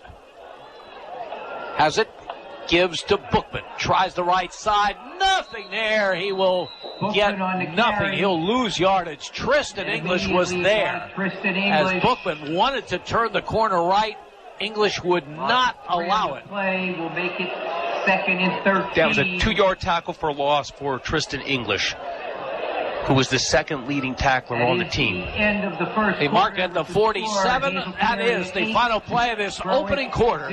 1 in the books. Hazleton area 8, Berwick 0. You're listening to Bulldogs football on Pop Radio. If you have a child that's interested in gymnastics, or if you've been practicing the sport for years, then Access Gymnastics Academy is where you want to be. Their dedicated coaches will teach you everything you need to know to perform your best, from the basics of flexibility, form, and style to advanced techniques that will improve your rhythm and style during a routine. Call Heidi Rebuck at Access Gymnastics Academy at 570-441-5969. That's 570-441-5969. Now enrolling for beginner to advanced classes at 917 East 7th Street in Bloomsburg. This is Berwick football coach Mike Bennett. You're listening to Bulldogs football on Pop Radio. One quarter in the books here at Harmon Guys Stadium in Hazleton area. It's the regular season finale for the Bulldogs and the Cougars of Hazleton area, who lead Berwick 8-0. Scoring on their first possession, Berwick put together a drive of their own but came up short. We'll start this second quarter with Hazleton area in possession. They have it at the Berwick 47-yard line. They face a 2nd down and 13. Berwick so far doing well against the run. Longest run for Hazleton area, the scramble by quarterback Tyler Wolf. So the Cougars moving from our left to our right as we begin the second quarter. At the Bulldog 47. Slot to the left, slot to the right. Casadas comes in motion. Wolf back to throw, looking long to Shimani. One-on-one coverage, the ball is knocked down, incomplete. For Connor Shimani. Well, that is a nice play by Billy Hansen all over the dangerous wide receiver, Connor Shimani. Yeah, Casadas got behind, Shimani got behind him, but he did a good job recovering and making that play. That was a well-covered play, and against two good athletes. 3rd down and 13. Normally in high school, this is pretty much a desperate situation, but not with this Hazleton area team. They can really throw the football. And they have 3 good wide receivers to the right. But instead, they try to fool the Bulldogs with a run up the middle, and it fools no one. As the call straight ahead by Kundrat, and he is brought down by Tristan English for a gain of just a yard. Punt team on for the Cougars. Good stand by Berwick. Outstanding. That was the same formation and the same play Hazleton ran in the first quarter that they gained 14 yards on in the 3rd and long that kept that drive alive. Berwick did a good job adjusting that time at the front with the front 7. Excellent stop. Connor Shimani does the long snapping. Casadas back at the Cougar 41. Good snap. The kick is away. Dre Wilk will field it at the 19-yard line to the 25, the 30, the 35, and out near the 40-yard line. Nice return by Dre Wilk. And the Bulldogs in business early here in the second, trailing Hazleton area by a score of 8-0. The Gunners did a good job of blocking and keeping those outside guys from getting down there real quickly. And Wilk took the ball, galloped a little bit, and had about a 15, 18-yard return and pushed Berwick in excellent field position. Bulldogs move from our right to our left in this second quarter. They have it at their own 39-yard line. As Spencer Kishbaugh splits wide to the right. Slot to the left. Ethan Lear's in that slot. Dre Wilk outside of him. Carry goes to Bo Sheptock, and he gets nowhere. Good defensive work by Xander Coleman for the Cougars. They'll mark it at the 36, so a loss of 3 on the first down carry. Anderson in on a tackle for the Cougars. Hazleton lined up in a base 4-3 in cover 3 with that spread formation, jammed the inside, and made a nice play. Allowed the linebacker to run free. 2nd down and 13 for Berwick. Ethan Lear now wide to the left. Wilk in a slot to that side. Empty backfield for Lonzinski. Throws a quick pass to Bo Sheptock. He'll get out to the 40. Hazleton area indicates they have the football. The official indicating that he was down. So they'll pick up 4 on the play. And it's going to bring up a 3rd down and 9. Matt Casadas in on that last stop. Hazleton lined up in the same defense they were in the play prior. In this case, they blitzed the middle backer. Berwick did a good job with the offensive line of picking up that blitz with the center. The other 4 linemen neutralized the off defensive line, and Berwick was able to make a few yards out of that play. Here's a 3rd down and 9. Lonzinski has the snap. Back to throw. Looking long downfield, has Lear, and it's just overthrown at the 30-yard line. Ethan Lear had the secondary beat. That pass sailed about 3 yards beyond him. Almost a huge play for Berwick. Yeah, Lonzinski threw a nice ball under tremendous duress that time. In this case, the outside backer blitzed, got a little penetration, eventually was able to break through and force a high throw, but nonetheless a good, strong throw by Lonzinski, which was almost a big play. Now Ethan Lear will do the long snapping. For the Bulldogs. Trey Wilk back at the Bulldog 25-yard line. Gets the snap, gets the kick away. Very, very high kick. And Cousatis backs up to his 25-yard line, still backing up. He's inside the 10, and he's tackled at the 9-yard line. He thought he could turn the corner. He could not. Bo Sheptock with a big play, and a tremendous play by special teams for Berwick. Not so much Matt Cousatis. No, that was a textbook play to show on film of how you cover field on a punt, how you spray your guys out. And Sheptock did an excellent job in a one-on-one field tackle. Cousatis running backwards in this case, losing about 7 or 8 yards from where he fielded the ball.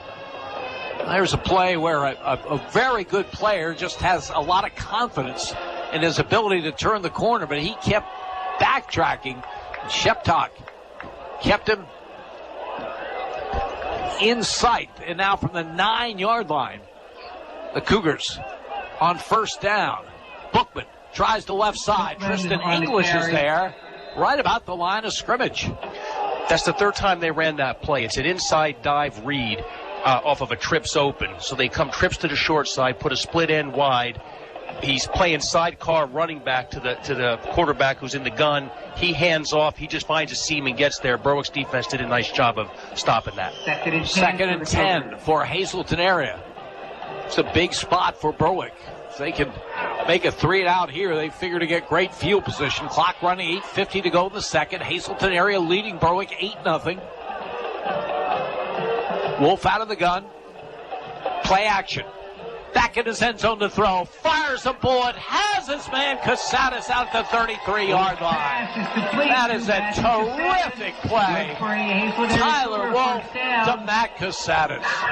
They used play action off of that to help that play develop. I'm not sure how it wasn't intercepted because it was excellent coverage. Cousatis made an outstanding catch. 24 yards on the reception by Matt Cousatis. Beautiful throw by Wolf. Hazleton area gets out of trouble. They have a first down at their own 33-yard line. Slot to the left. Wide receiver right. Wolf out of the pistol, and the snap comes before he's ready, and he's fortunate to get the handoff. He was still looking to the sideline when the snap came. Up to about the 35-yard line. They are lucky to get the 2-yard gain, but more lucky to keep the football. District 11. And that was almost a disaster. 14, Parkland 7. All those scores were in the first. Second down and 8 as Wolf now goes to the sideline to talk to his head coach rather than glancing over.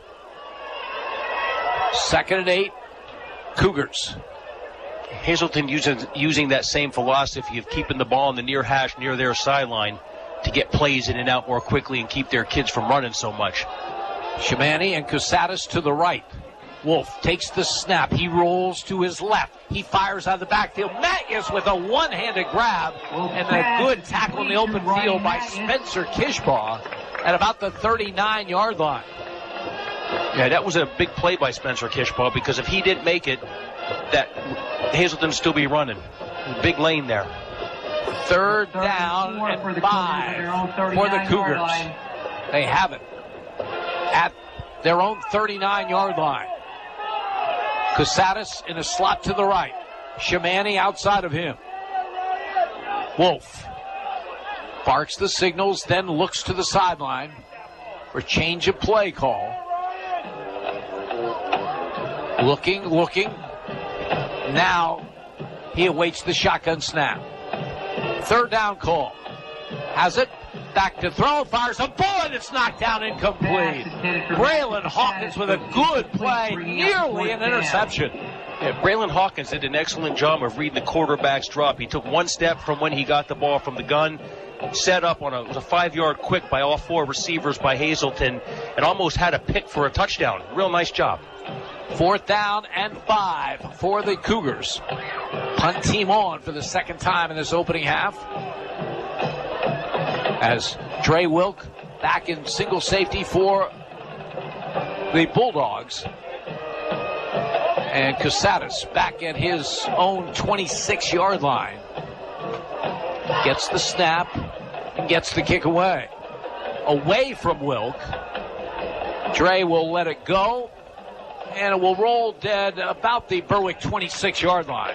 So that's where the Bulldogs will put it in play with 6:20 to go in this opening half. And Hazleton area still leading this one by a score of 8-0. Well, Berwick's got to feel pretty good about where they're at in this game right now. With a quarter and a half behind, down 8-0, knowing that you can move the ball on them, but an errant penalty screwed up the drive.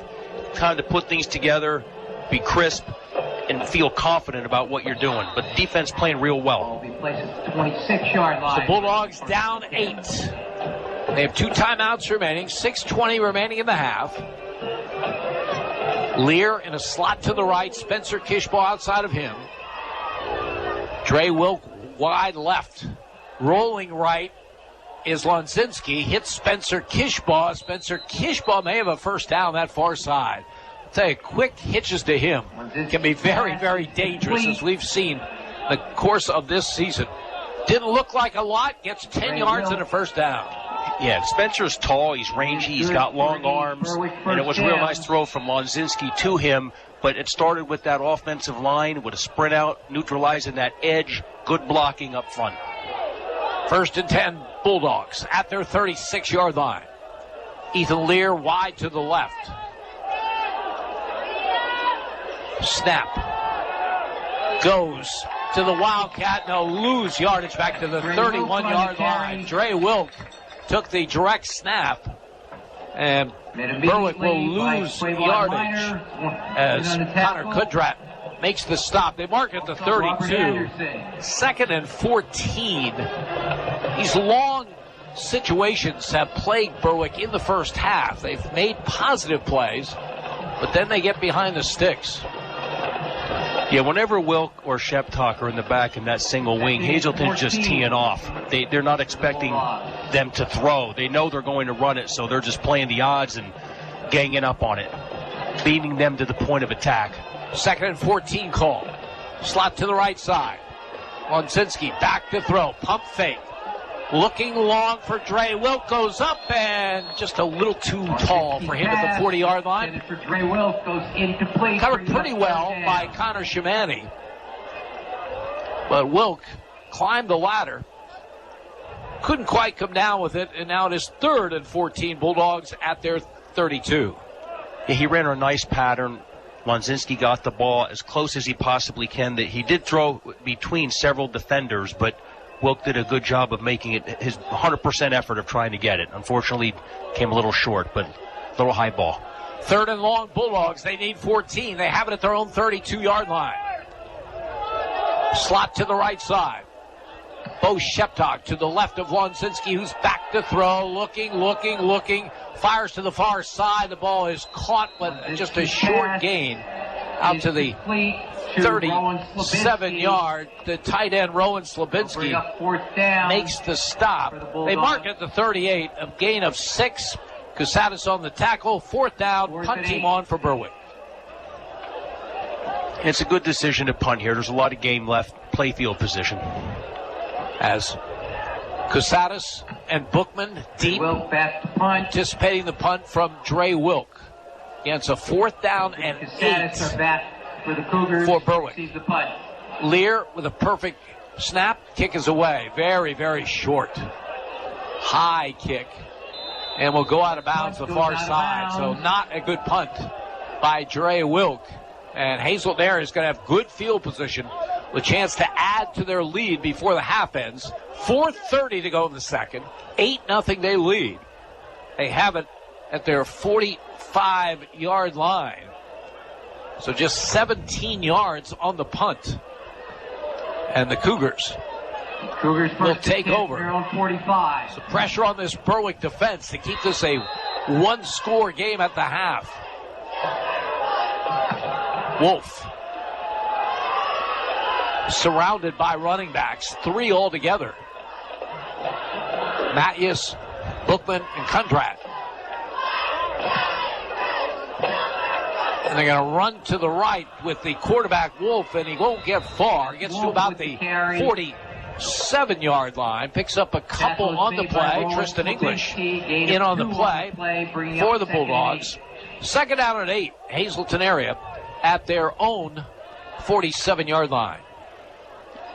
Yeah, when Wolf ran to the right, that looked like they were setting up some sort of a load option, which they may come back to, but I don't think it was there because of the way Slabinski played it. He did a good job neutralizing the end, stringing out the running back, forcing Wolf to cut inside where English made the tackle. Rowan Slabinski's had a terrific senior season. He didn't play much defense early on, but since moving to that defensive end position, he has been a factor. Here's a second and 8. Hazleton area from their 47. Wolf back to throw, has time, fires over the middle. Shamani goes up and gets it. And Shamani to the Berwick 37-yard line. Billy Hansen in on the tackle. Billy Hansen makes the stop for the Bulldogs, but Wolf on target to one of his favorite targets, Connor Shamani. Nice play design. They put the running back into a flare, which neutralizes the linebacker, and Shamani got behind the backer on a little look-in route, and Wolf hit him in the second seam for a big gain and a first down. 17 yards on the reception by Connor Shamani, who now is wide to the right. Billy Hansen out on him. Casadas wide to the left from the Berwick 36. Wolf has 3 running backs joining him. They look to the sideline for the play call. They have one timeout to delay remaining. A game. That should be a delay game. Yep. Just the communication wasn't there. They got a little too cute, and perhaps not wanting to use that final timeout. It'll mark it back to the 41-yard line. It'll be first and 15. Ball to 41, where it'll be first and 15. Now Wolf will go to the sideline rather than look over. Alex Pongrazi checks in offensively, replacing Ryan Matthews. First and 15. Hazleton area at the Berwick 41. 2:50 to go first half. Berwick trails 8-0. 3 receivers to the right, 1 to the left. Wolf has the snap, and he's back to throw, and he fires over the middle. Has his man Shamani again. He is gang tackled down around the 31-yard line. They'll pick up 10 on the play. Tristan English among the people in on the play. Now at the 30-yard so line. it will be about a second down and 5 at the 31-yard line. They like that trips open formation with that back strong to the right. That was an out-and-up post with a short seam underneath. The same play pretty much they ran before without the out-and-up post, and hit Shamani in the same spot. Second down call coming from the Berwick 30. Casadas in a half-moon motion. Back to throw Wolf. Dumps it off. Has his man Matthews. Ryan Matthews down to about the 25-yard line. Looks like he has a Cougar first down. Tyler Wolf was real patient on that screen play. It looked like he sold it well. He backpedaled well. He kept his eyes downfield till the last minute, turned, hit Matthews on that little screen, and he was able to run for the first down. Well designed. The ball at the Berwick 25-yard line. 3 receivers to the left. Shamani wide to the right. Clock running, 1:40 to go in the half. Wolf gives off to Buckman. Buckman has running room, and Matthew Bookman gets to the 19-yard line. 2 things to consider here. One is Hazleton area has almost no kicking game, and 2, they only have 1 timeout remaining, so they quickly come to the line of scrimmage from the 19. Here's a second down and 4. Looking over to the sideline, using a lot of clock. from the 19. Wolf has the snap. Fires a quick pass. Has Shimani. Shimani's cut down in the open field. Did he get out of bounds? I believe he did, inside the 10-yard line. So Wolf with a bullet pass to Connor Shimani. They're marking it down at the 8. So it's a pickup of 11, first and goal for the Cougars at the Berwick 8. First and goal, Cougars from the 8-yard line. That same trips open formation, playing the under coverage, playing the odds of a quick 5-yard hook. They connected, and he was able to get out of bounds and critically stop the clock. 1:01 to go in the half. Wolf out of the gun. Matthews to his right. Wolf back to throw. Big pass rush. Throws to the end zone over the head of the intended receiver, Matthews. Harrison Snyder with good pressure on the quarterback, Tyler Wolf.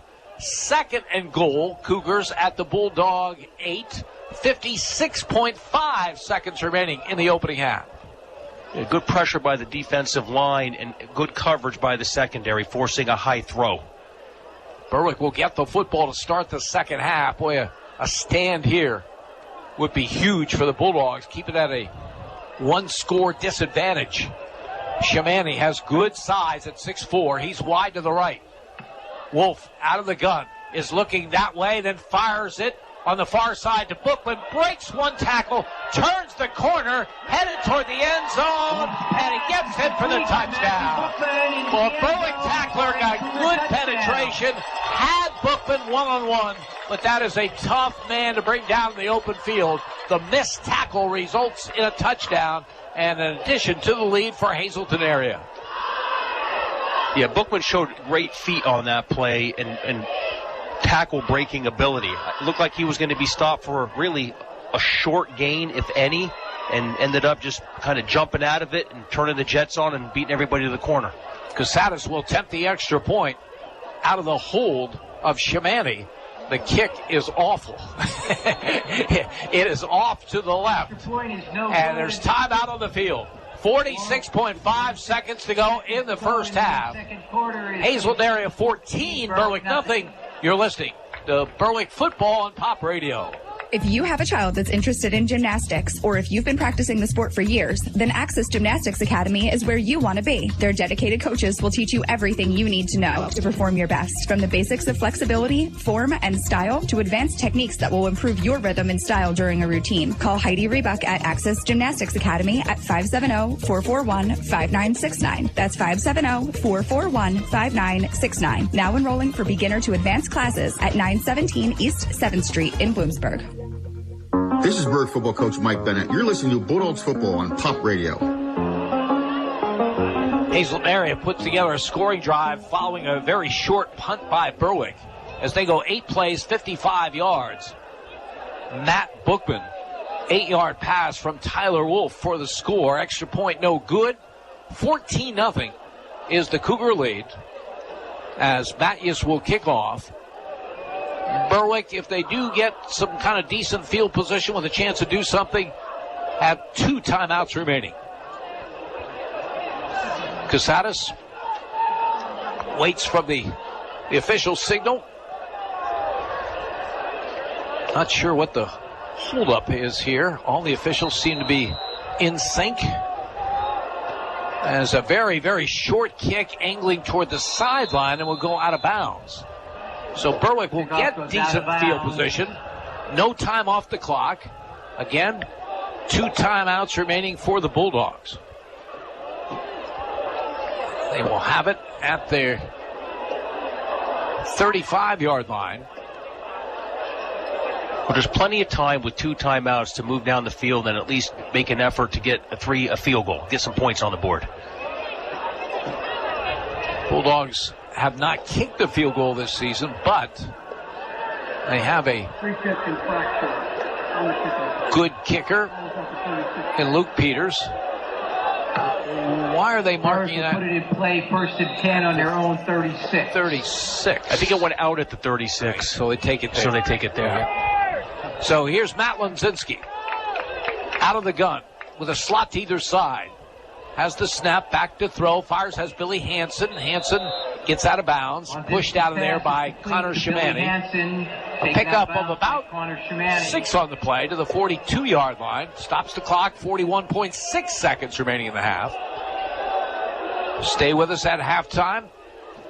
Jay Klein will bring us updated on the high school football scoreboard, the final weekend of the 2022 regular season. Second down, Berwick. Lonzinski back to throw. Looking to the far side, into traffic, and the ball is incomplete. Intended for Dre Wilk is incomplete. And down on the play is the intended receiver on that far side at the 40. So we will have an injury timeout. He's okay, Jim. He's up and he's running back to the huddle. Nice ball by Lonzinski. Unfortunately, just couldn't secure it at that point on the field. That was Bo Sheptok, who is the intended receiver, but he's okay and doesn't have to leave the field. So he stays on. Third down, Berwick from their 42.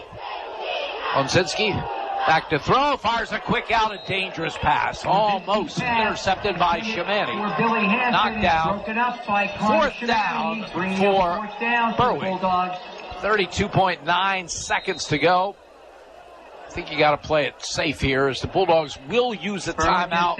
We'll take one as well. 14-0 Hazleton area, 32.9 seconds to go in the half. You're listening to Berwick Football on Pop Radio.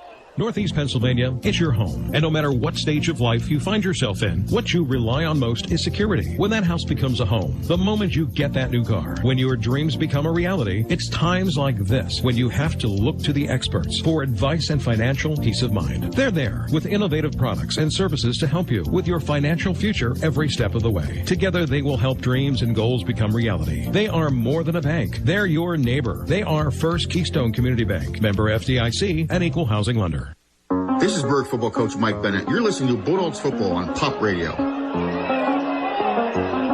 32.9 seconds is all that remains of this opening half. Hazleton area leading Berwick by a score of 14-0. Bulldogs have a 4th down and 4. They have it at their own 42-yard line. And normally you don't call a timeout to talk about a punt. No, you don't. I'm wondering if they're going to come back with that same play, but instead of a hook and go.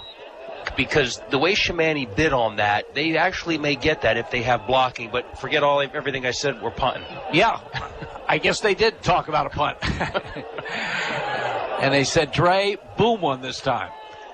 Snap, again, is a good one. This is a much better punt.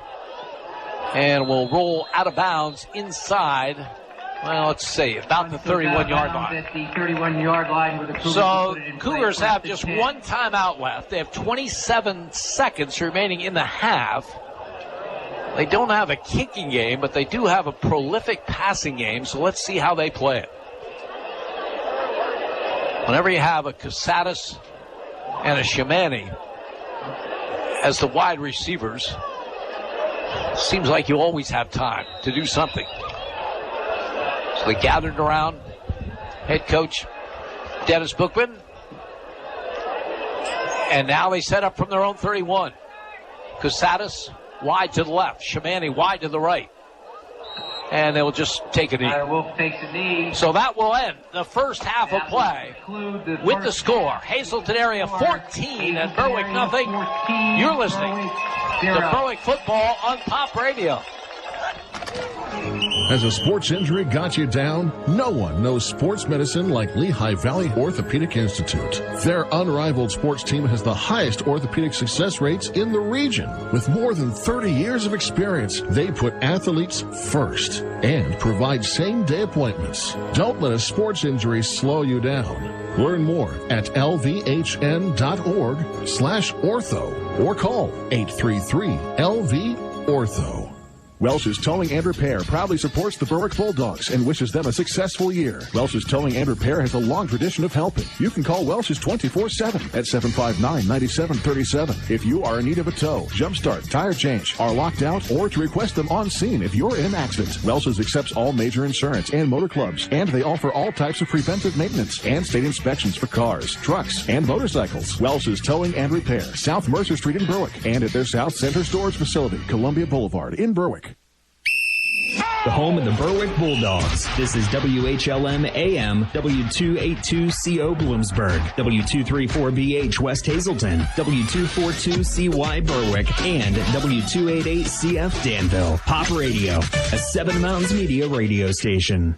Who's ready for some chocolate and wine at Pop Radio's Chocolate and Wine Festival on November 6th at the Pine Barn Inn in Danville? You might want to consider the Wise Markets VIP experience. It includes early admission, so you can have your pick of the yummy chocolates and wine. Your own private room to chill. Wise Market snacks and wine tastings with Laura Good. The Wise Markets VIP experience. Tickets available now at thisispopradio.com.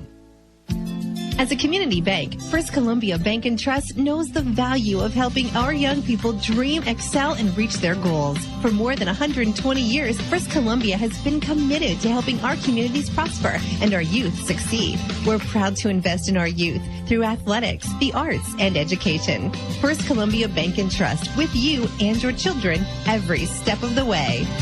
Every step of the way, First Columbia Bank. This is Berwick football coach Mike Bennett. You're listening to Bulldogs football on Pop Radio. Music selections include... We're at halftime from Harmon Guy Stadium. I am Jim Doyle. I'm joined by Kaz Curry and our spotter Al Lanaconis. Berwick High School Marching Band under the direction of Anthony McDonald about to entertain. Berwick trailing Hazleton area at the half by a score of 14-0 as the Cougars took the opening kickoff and put together an impressive drive. 10 plays, 66 yards, capped on a 31-yard touchdown pass. Tyler Wolf to Matt Casadas, who made a juggling catch deep in the end zone.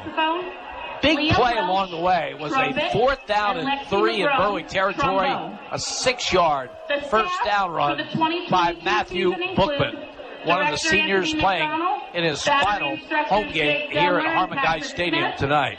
Front ensemble instructors. Berwick jumped across on the extra point attempt, so Hazleton area changed strategy from a kick to a run, and for the 15th time this season, Matthew Bookman ran for the 2-point conversion. Hazleton area had an 8-0 lead with 5:42 to go in the first quarter, so in that first possession, they used a lot of clock on their way to that 8-0 lead.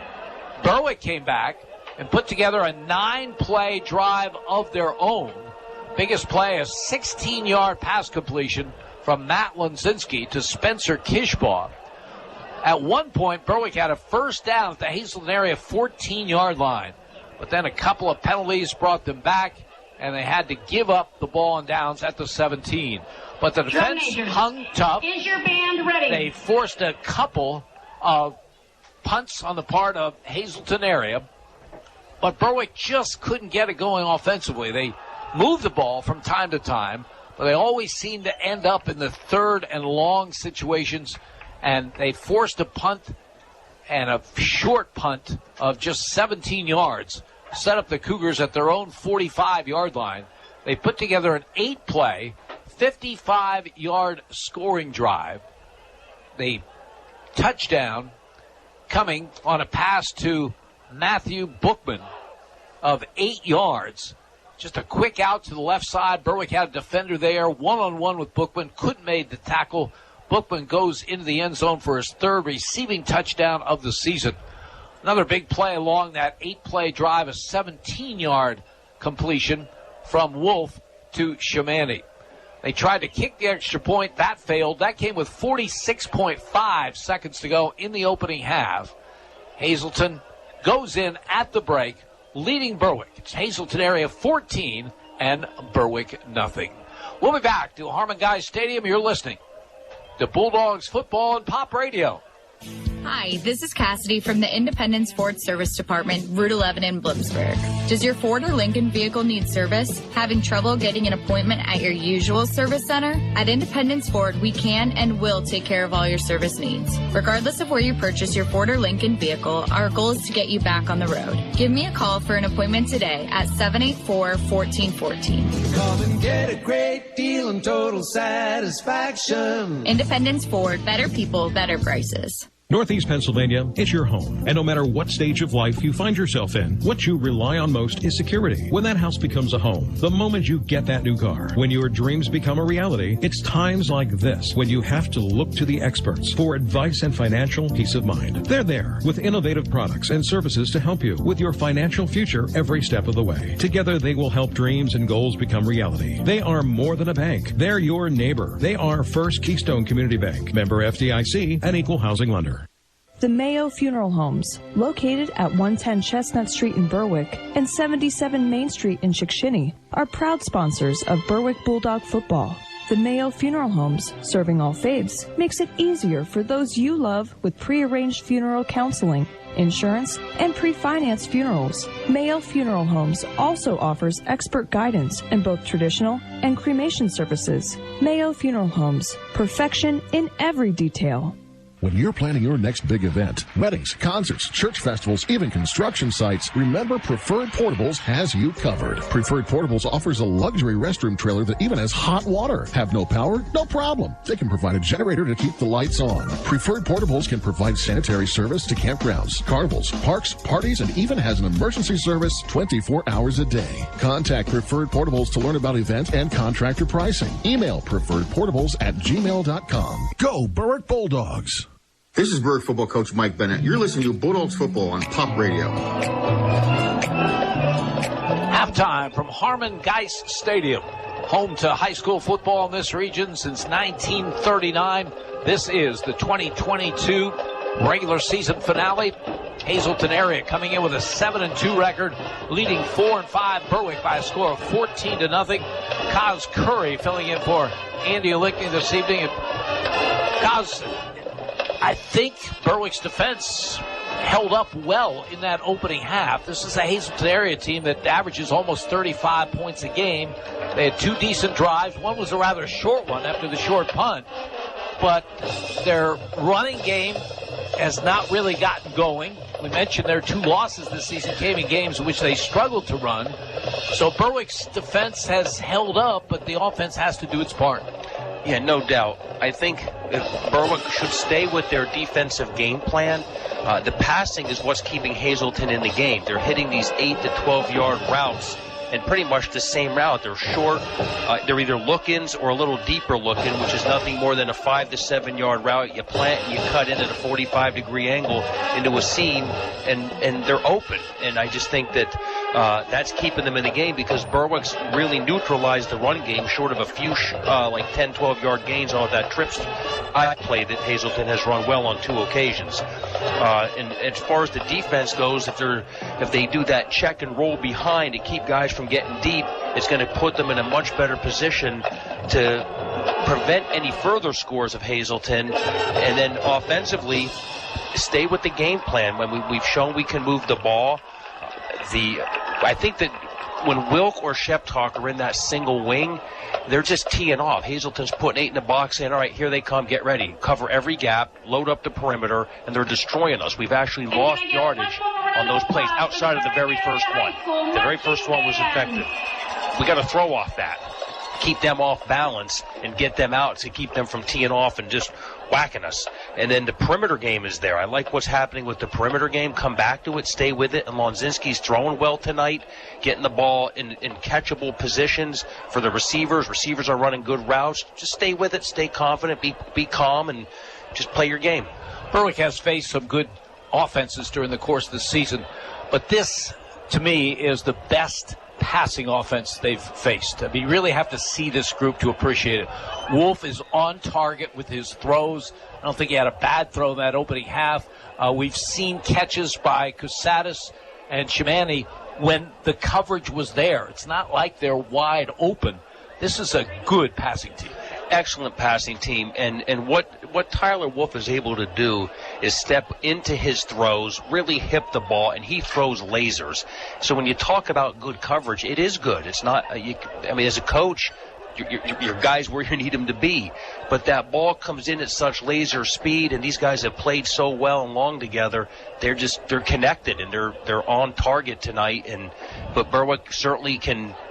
It's 1 inch away in some cases to bat it down, intercept it, make a play, and then you get in the head of that quarterback. You get in the head of Tyler Wolf, and then he starts thinking, and it does have an effect. But you got to get the play to have that effect to make a difference in this game for Berwick's defense. Yeah, this Hazleton area is a good team, and they're not a surprise team. There's 18 seniors in their starting 5, and the last time that Mike Brennan coached this team, he brought up some 9th graders. Shimani and Bookman and Casadas and Matthews, and now they are seniors, and you're seeing the what he started come to fruition under Dennis Bookman as the head coach.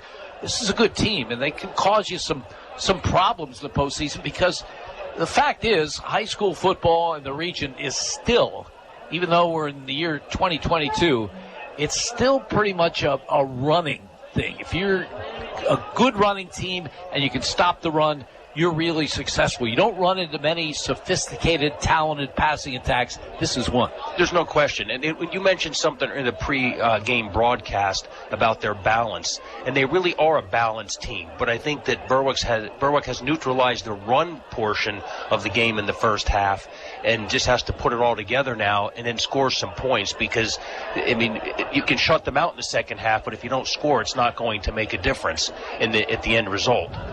Hazleton area 14, Berwick nothing at the half. We'll check other scores with Jay Klein when we return. You're listening to Bulldogs football on Pop Radio.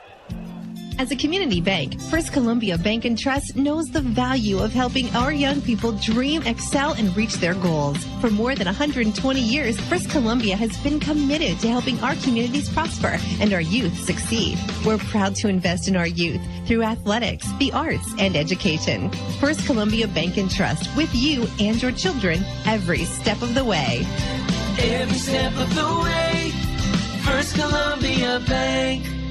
It won't be long before tax time rolls around, so remember to visit Michael Daddio CPA at ND Accounting and Consulting for your income tax needs. ND Accounting and Consulting handles both business and individual taxes, as well as offering a variety of accounting services, including payroll, auditing, and bookkeeping. For tax and accounting services, look for Michael Daddio CPA at ND Accounting and Consulting, with 2 locations, 214 Pine Street in Berwick and 5929 Main Road in Sweet Valley. When you think of Wagner's Trophies and Engravables, you may only think of trophies, but we're much, much more than that. We can take care of your wedding gift ideas or gifts for your graduate. T-shirts and commemorative gifts for your company picnic or family reunion. Unique gifts, personalized to your every need. So when you think gifts, think of Wagner's Trophies and Engravables in downtown Bloomsburg. Online at wagnerstrophies.com. You've dreamed about it. A day spent sipping wine and eating bonbons. Make the dream come true at our 2nd annual Chocolate and Wine Festival. Sample chocolate treats, cheeses, local wines, and other goodies in support of the Ronald McDonald House of Danville. With a VIP ticket, you can get in an hour early and enjoy exclusive tastings. Pop Radio's Chocolate and Wine Festival. Sunday, November 6th at the Pine Barn Inn in Danville. Made possible by W&L Subaru Nissan Mazda and Collision Center. Get details and tickets now at thisispopradio.com. This is Berwick football coach Mike Bennett. You're listening to Bulldogs football on Pop Radio. We're at halftime from Harmon Guy Stadium in Hazleton, with Berwick trailing Hazleton area by a score of 14-0. For an update on other scores on this last weekend of the 2022 regular season, let's return to the studios of Pop Radio and Jake Klein. Well, Central Columbia's at halftime as well. They lead Bloomsburg 29-0. Crestwood 18, North Pocono nothing at halftime. Pittston area 27, Wyoming area nothing at the half. Mount Carmel over Shamokin 21-0 at halftime. Danville over Huntington 56-0 at the half. It's Southern Columbia over Shikellamy 35-0 at halftime. Scranton Prep is tied at 7 with Valley View in the third quarter. Dallas over Lake Lehman 42-6 at halftime. It's Jersey Shore over Central Mountain 51-6 in the second quarter, and Williamsport leads Tunkhannon 41-7 in the third quarter. For Pop Radio Sports, I'm Jake Klein. Okay, thank you very much, Jake. Looks like we have a barn burner here compared to some other places. It's a real blowouts on this final night of the 2022 regular season. As far as Berwick is concerned, they're trying to hang on to that fourth spot in the District 2 Quad A power rankings, which would mean that the Bulldogs would be at home next week against either North Pocono or Wyoming area. Those are the two teams that could pass Berwick, but it doesn't look like they're going to, because both teams are losing by a pretty big margin at the half. Wyoming area to Pittston area and North Pocono to Crestwood. So regardless of how this second half ends, it looks very, very good for a Berwick home game next week, again, against either Wyoming area or North Pocono. Obviously, the Bulldogs would like to come back and win this game in the second half, and they're down just 14, and they will get the football to start the second half. Berwick's been out there some time waiting the arrival of Hazleton area. Yeah. If you're just joining us, Hazleton area got a 5-yard delay of game penalty to start the game. They might have put that one on the band, but if they don't get out here soon, they won't be able to blame the band on the next one, as the officials are out there. Berwick's been out there for some time, and Hazleton area, our good friend Andy Ulickney, who unfortunately has missed most of this season with back problems and is missing this one tonight. His first game, I understand, as a head coach at Southern Columbia, his team got a penalty to start the game because he was long-winded in the pregame talk. Can you imagine that? Andy long-winded. Well, Dennis Bookman must be long-winded because Hazleton area, I don't know if they're going to come out for this second half. Here they come. Here they come with 58 seconds left before they... Now, Kaz, you've been in the coaching profession. How does that work? Is someone from the officiating crew obligated to come in and tell you the time that you have left? Generally, they do. They come in and they'll tell you have 3 minutes, coach, and that's it. Then it's on you to get out there. And then, if you notice, there's a 12-minute halftime, and then there's 3 minutes added to the clock for another. So it's really 15 minutes. So you have 3 minutes to get your team out, do anything you want to do, warm-up wise, talk to them, whatever you want to do as a coach, as a team, and then kickoff. And it's the same in pregame. Like, if you notice, there's no specific limit, but when you run out, there's 3 minutes put on the clock for what the countdown is. So Hazleton area has just made their appearance on the near side of the field. I'm not sure who has the disadvantage here.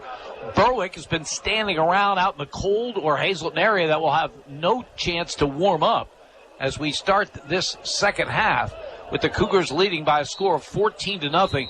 Again, Berwick put together their best drive on their first possession of this game at one point with a first down at the Hazleton area 14-yard line. A couple of penalties cost the Bulldogs. They ended up giving up the football at the 17. Berwick will be moving from our left to our right in this second half, and they'll get the football. Bo Sheptock and Dre Wilk drop deep for the Bulldogs. So the halftime, we'll see what adjustments were made by both teams. Bulldogs need to get their offense in gear. Defense has kept them in the game. Again, this is a Hazleton area team that averages close to 35 points a game.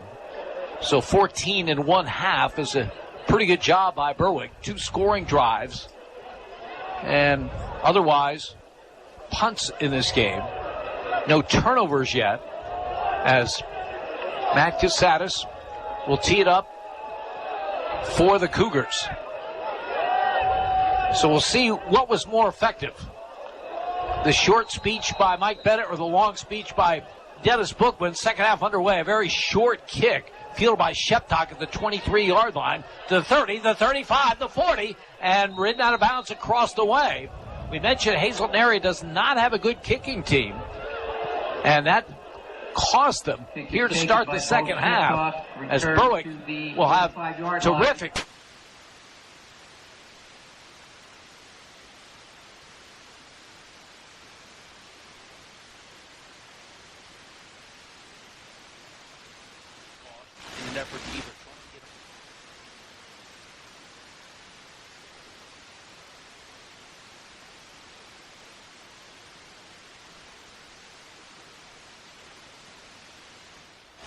He gives the ball to Sheptock. He is running room over midfield and close to a first down at the Hazleton area 45-yard line.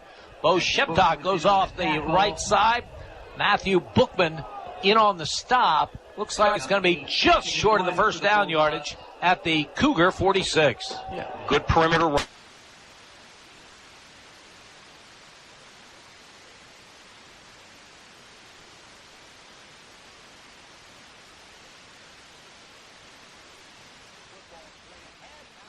He has the first down. He powers to the Cougar 41-yard line, picks up 5. Brian Matthews in on the stop. Yeah, good hard run by Lonzinski. You can hear pads pop when he runs.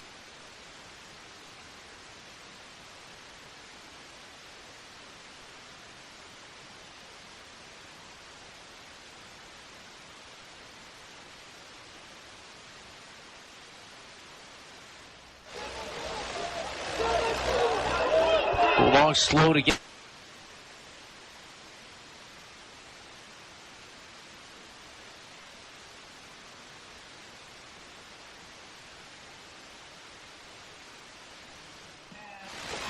On the far side, intended for Dre Wilk, goes incomplete. He's second down and 10. Bulldogs at the Cougar 41. The offensive line picked that blitz up well, and there was some time to throw that ball and step into it. Matt needs to be a little bit more patient because he did have time on that, and the offensive line did a good job. Second down and 10. Berwick at the Hazleton area 41-yard line. Spencer Kishball wide to the right. Ethan Lear in a slot to that side. Slot to the left as well. Hazleton area showing blitz again as Lonzinski keeps the ball off the right side, and he'll get to about the 37-yard line. Ryan Matthews in on the stop for the Cougars. One of those 18 senior starters, 5'10", 205-pound senior. 3rd and 6, Berwick at the Cougar 37-yard line. Bulldogs might be in 4-down territory, even though we're early here in the 4th. Wilk wide left.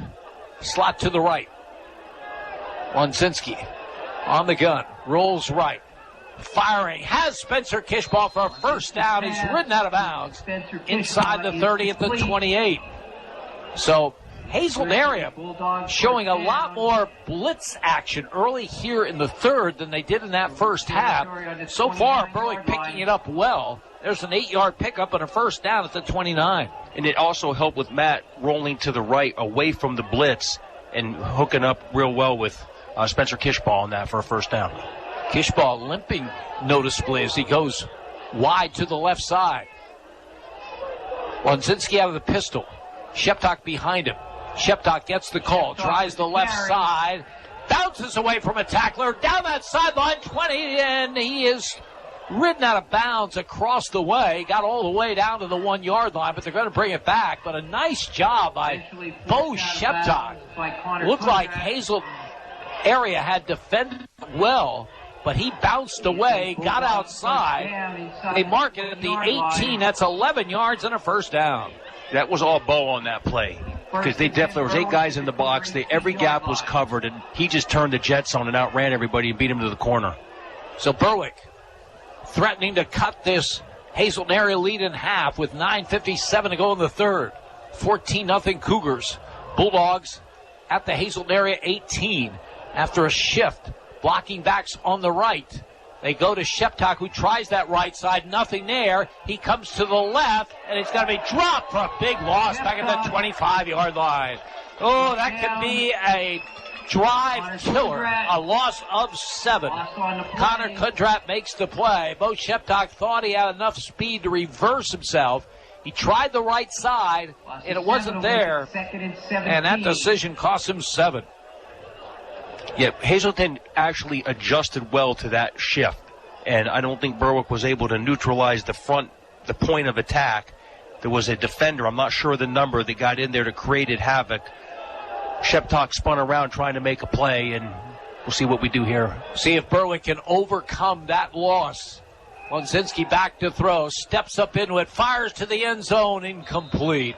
Intended for Wilk, beyond his reach. And now it is 3rd down and 17 at the 25. Yeah, Wilk was open, nice pattern, and blocking was decent up front. But they are blitzing. They're coming with an outside blitz every play. They're in that 4-4 defense. They're playing straight man, and they're bringing the outside backers. Berwick's been able to neutralize it at this point. 3rd and 17. Berwick would like to obviously get the first down, but if not, at least get a chunk of yardage to make 4th down feasible. Lonzinski has the snap. Back to throw. Big pass rush. He'll be sacked. Back at the 35-yard line. So Berwick had something going. The loss on the run by Sheptock. The sack of Matt Lonzinski by Robert Anderson. And the Bulldogs are turned away, and the punt team will come on. 4th and 27. So the hope here would be to pin Hazleton area in as Cusatis and Bookman await the punt by Dre Wilk. Yeah, you hope for a fumble or some kind of crazy blown opportunity for Hazleton that Berwick can capitalize on. Wilk is going to run with the football, and he's got to be tackled at the 37-yard line. Oh, a disaster for Berwick. Instead of an opportunity to pin Hazleton area down, one of the few bad snaps we've seen on punting situations, and the Cougars will get it in great field position at their 38, leading 14-0 with 8:13 remaining in the 3rd quarter. So twice in this game, Berwick had opportunities to score. Twice they were turned away, and now the Cougars with their first snap of the second half.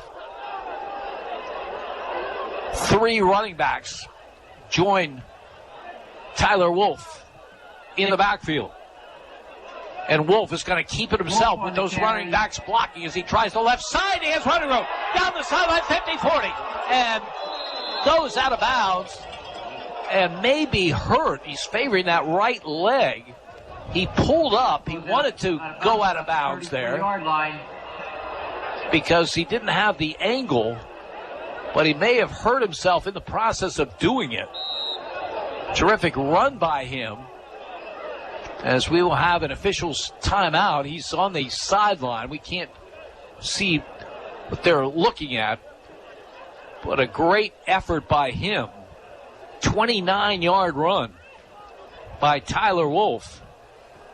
Their straight running game has not been effective, but Wolf's had a couple of good runs. Yeah, that was a power. They brought all 3 running backs to the left, reach everybody on the line to the left, and all those big guys created a nice lane for Wolf to run in. He was, we had a bird's eye view of it here. He was running away. I don't want to play doctor here, but that looks like a ligament type issue that just gave out as he was running. I don't think he's going to be returning, Jim. No, they're helping him to the bench, and he's not putting any weight on that injury.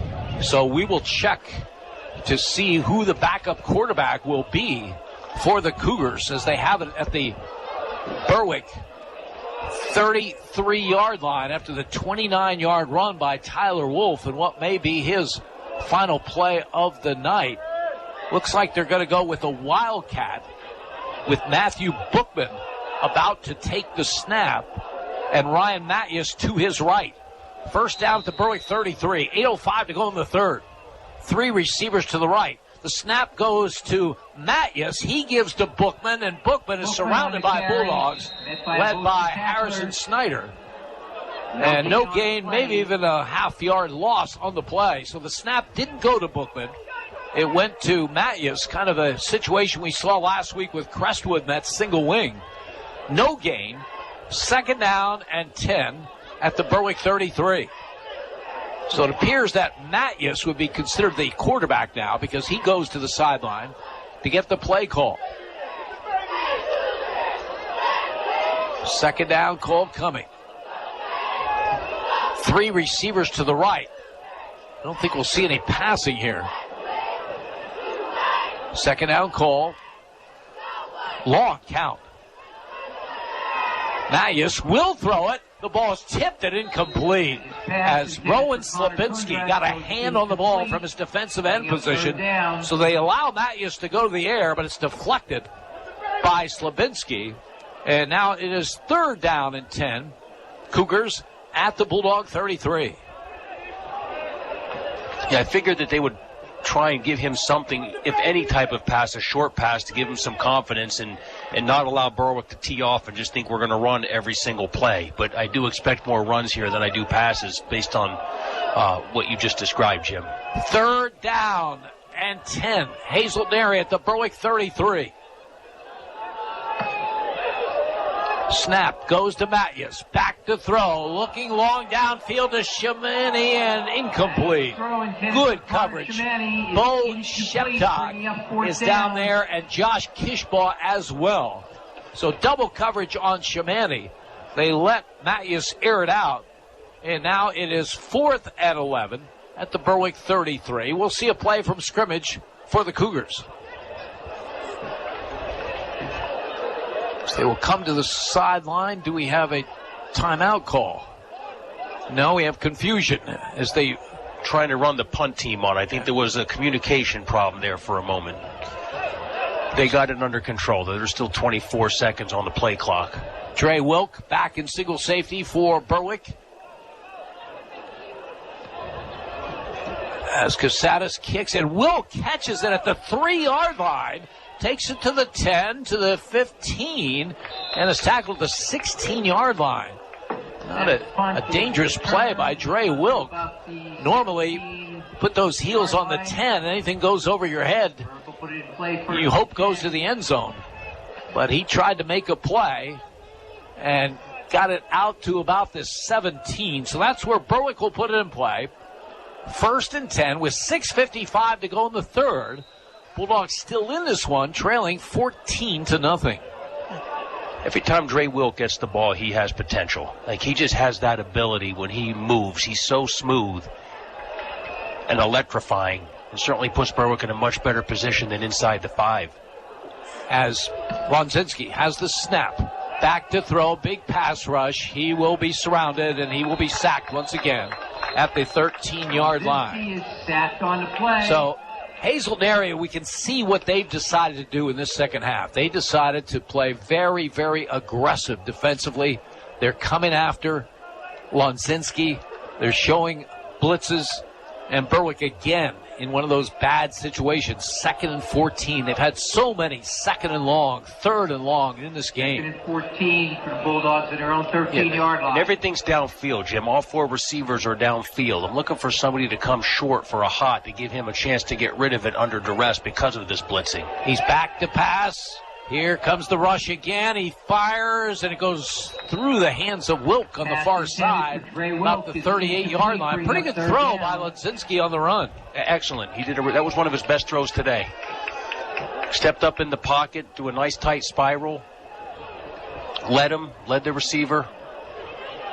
So unless Berwick can come up with a big play here, and it'll have to be big, 3rd and 14, they are going to have to concede good field position to Hazleton area.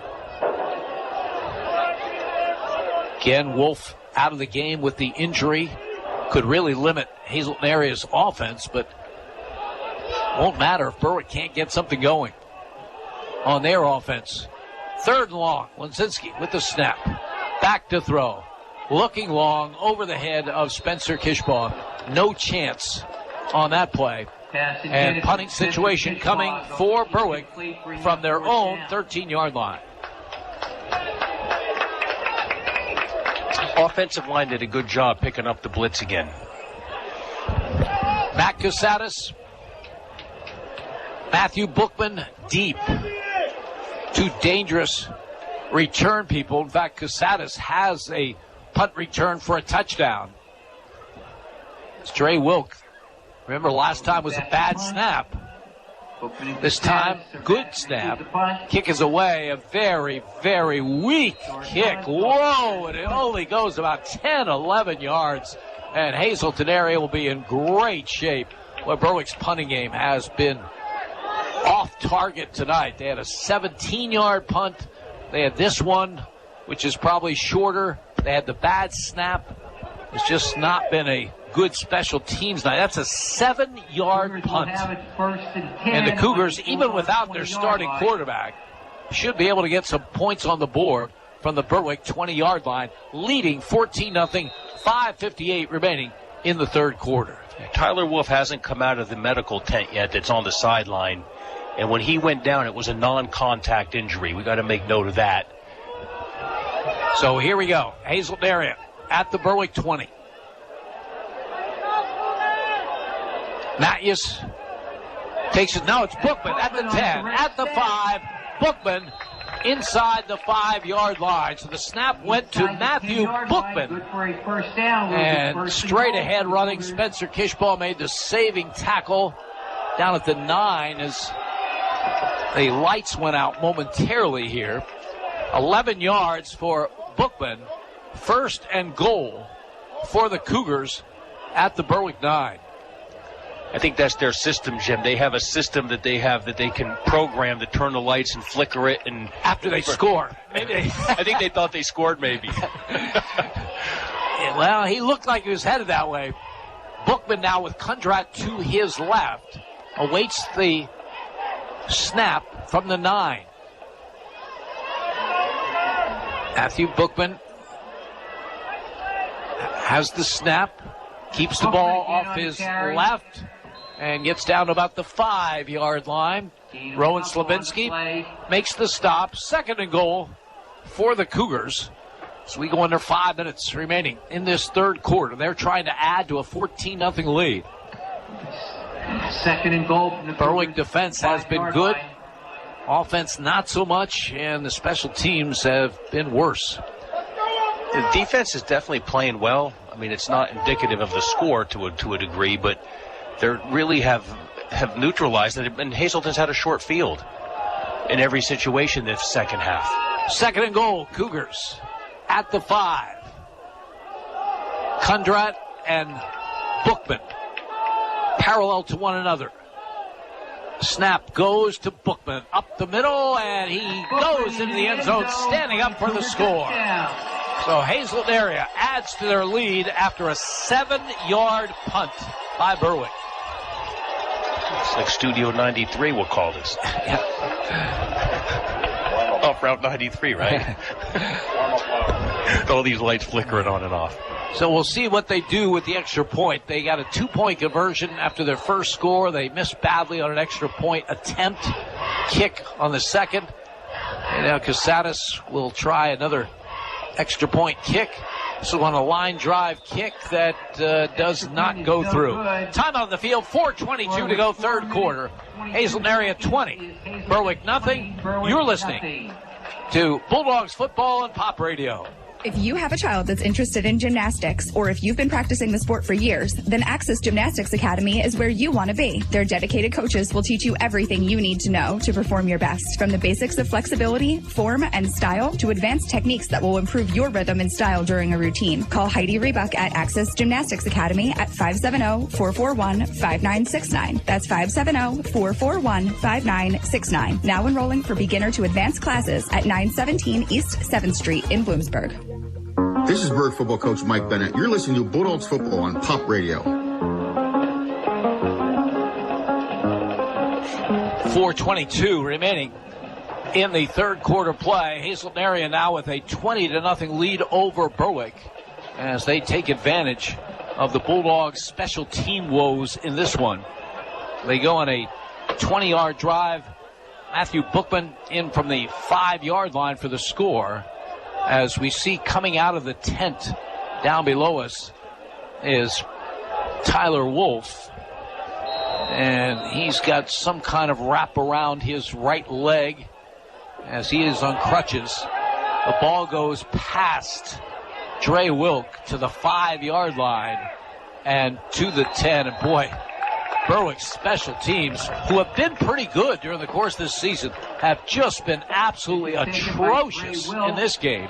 There's another misplay, and Berwick deep in their own territory with 4:13 to go in the third, and the Hazleton area lead now 20-0. Put it in play, 1st and 10 from their own 9. Lou Holtz had a saying, the guy who tells you the ball takes crazy bounces is the guy who dropped it. I like that.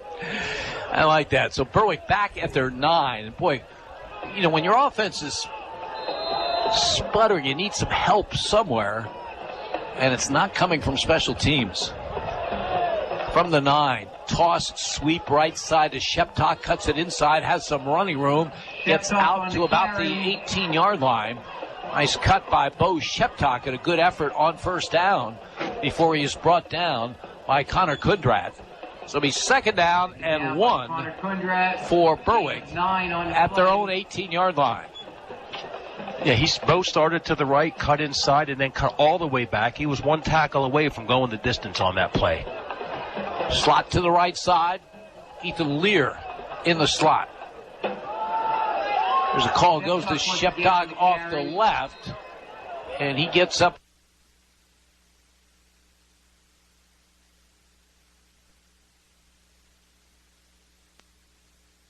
Who's ready for some chocolate and wine at Pop Radio's Chocolate and Wine Festival on November 6th at the Pine Barn Inn in Danville? You might want to consider the Wise Markets VIP experience. It includes early admission, so you can have your pick of the yummy chocolates and wine. Your own private room to chill. Wise Market snacks and wine tastings with Laura Good. The Wise Markets VIP experience. Tickets available now at thisispopradio.com.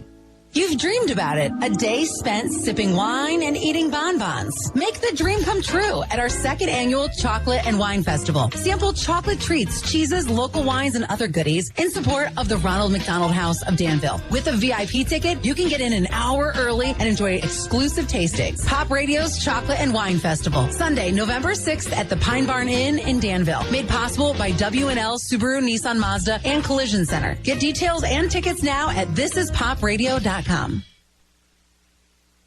This is Berwick football coach Mike Bennett. You're listening to Bulldogs football on Pop Radio.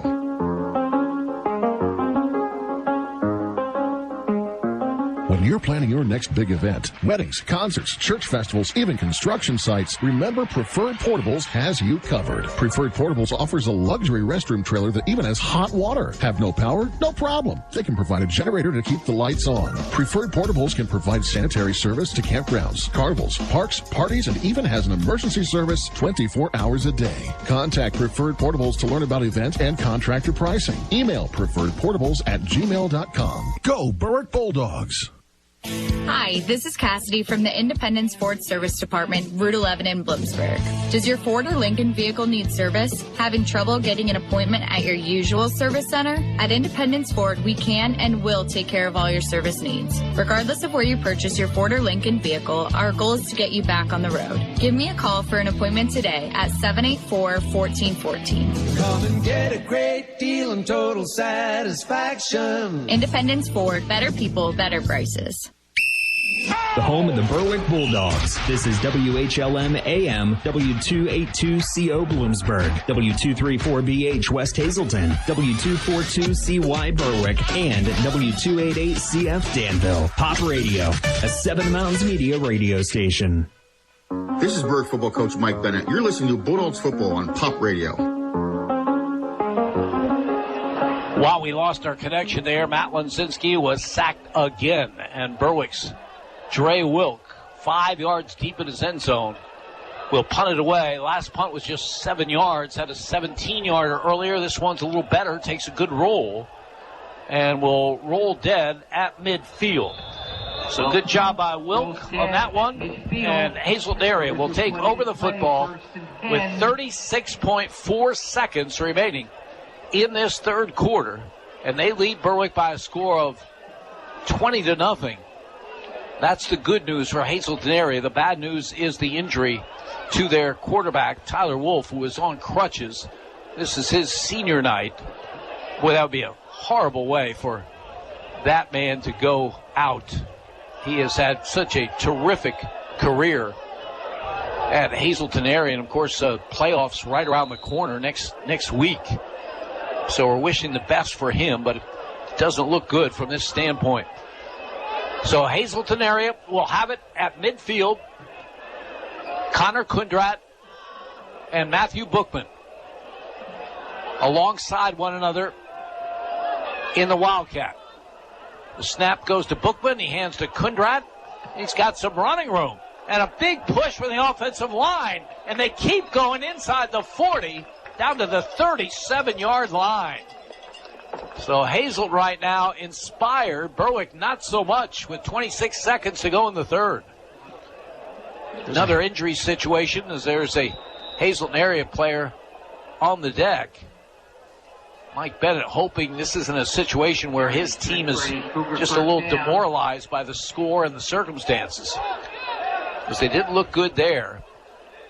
And, of course, Kaz, one of the things now with the rule that you can push a ball carrier from behind, the question becomes, from the official standpoint, when do you blow the whistle? When do you stop it? As long as there's movement, they won't blow the whistle. That looked like a rugby scrum. There were basically 22 guys all in a big circle with Hazleton getting the better of that situation, pushing forward for about 7 yards from the initial point of contact. So I would say yards after contact was at least 7 yards for Kundrat. We can't see the number of the player that they're tending to. It is a Hazleton area player at the 38-yard line. We have 26.2 seconds remaining in this third quarter. Might be Kundrat. And I think it is. He's on his feet. And he is walking to the sideline. So we may see him again as he appears to be okay. But a big run there to the 38-yard line of 12 yards. Be a 1st and 10 for the Cougars. Well, he had been lining up alongside Bookman, taking these snaps. So we'll see how they play it. They have their entire offense over on the side. There is no timeout call. Now the officials converging and say, boys, you didn't call timeout. But they're getting one. The ref needs to wind the clock, get it moving. Yeah, that's what they've just done. As they come on, it looks like a number 20 is going to line up alongside Kundrat. It's Kevin Guzman.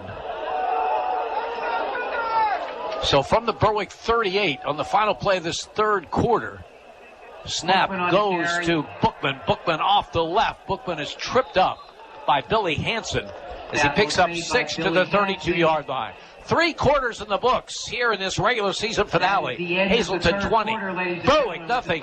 You're listening to Bulldogs football on Pop Radio. If you have a child that's interested in gymnastics, or if you've been practicing the sport for years, then Access Gymnastics Academy is where you want to be. Their dedicated coaches will teach you everything you need to know to perform your best, from the basics of flexibility, form, and style to advanced techniques that will improve your rhythm and style during a routine. Call Heidi Rebuck at Access Gymnastics Academy at 570-441-5969. That's 570-441-5969. Now enrolling for beginner to advanced classes at 917 East 7th Street in Bloomsburg. This is Bird football coach Mike Bennett. You're listening to Bulldogs football on Pop Radio. Jim Doyle along with Kaz Curry and our spotter Al Lanaconis from Harmon Guy Stadium in Hazleton. 3 quarters complete in this regular season finale. Hazleton area leading Berwick by a score of 20-0. And the Cougars have a chance for more as we start the fourth quarter. They'll have a 2nd down and 4 at the Berwick 32-yard line. They'll be moving from our left to our right. And again, the only bad news for Hazleton area in this game, the injury to their starting quarterback, Tyler Wolf, who is on crutches, standing at the 50-yard line. They've been going with parallel backs and a snap, much like a single wing situation.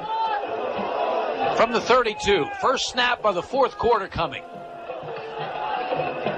Bookman has it, hands the ball off to Guzman.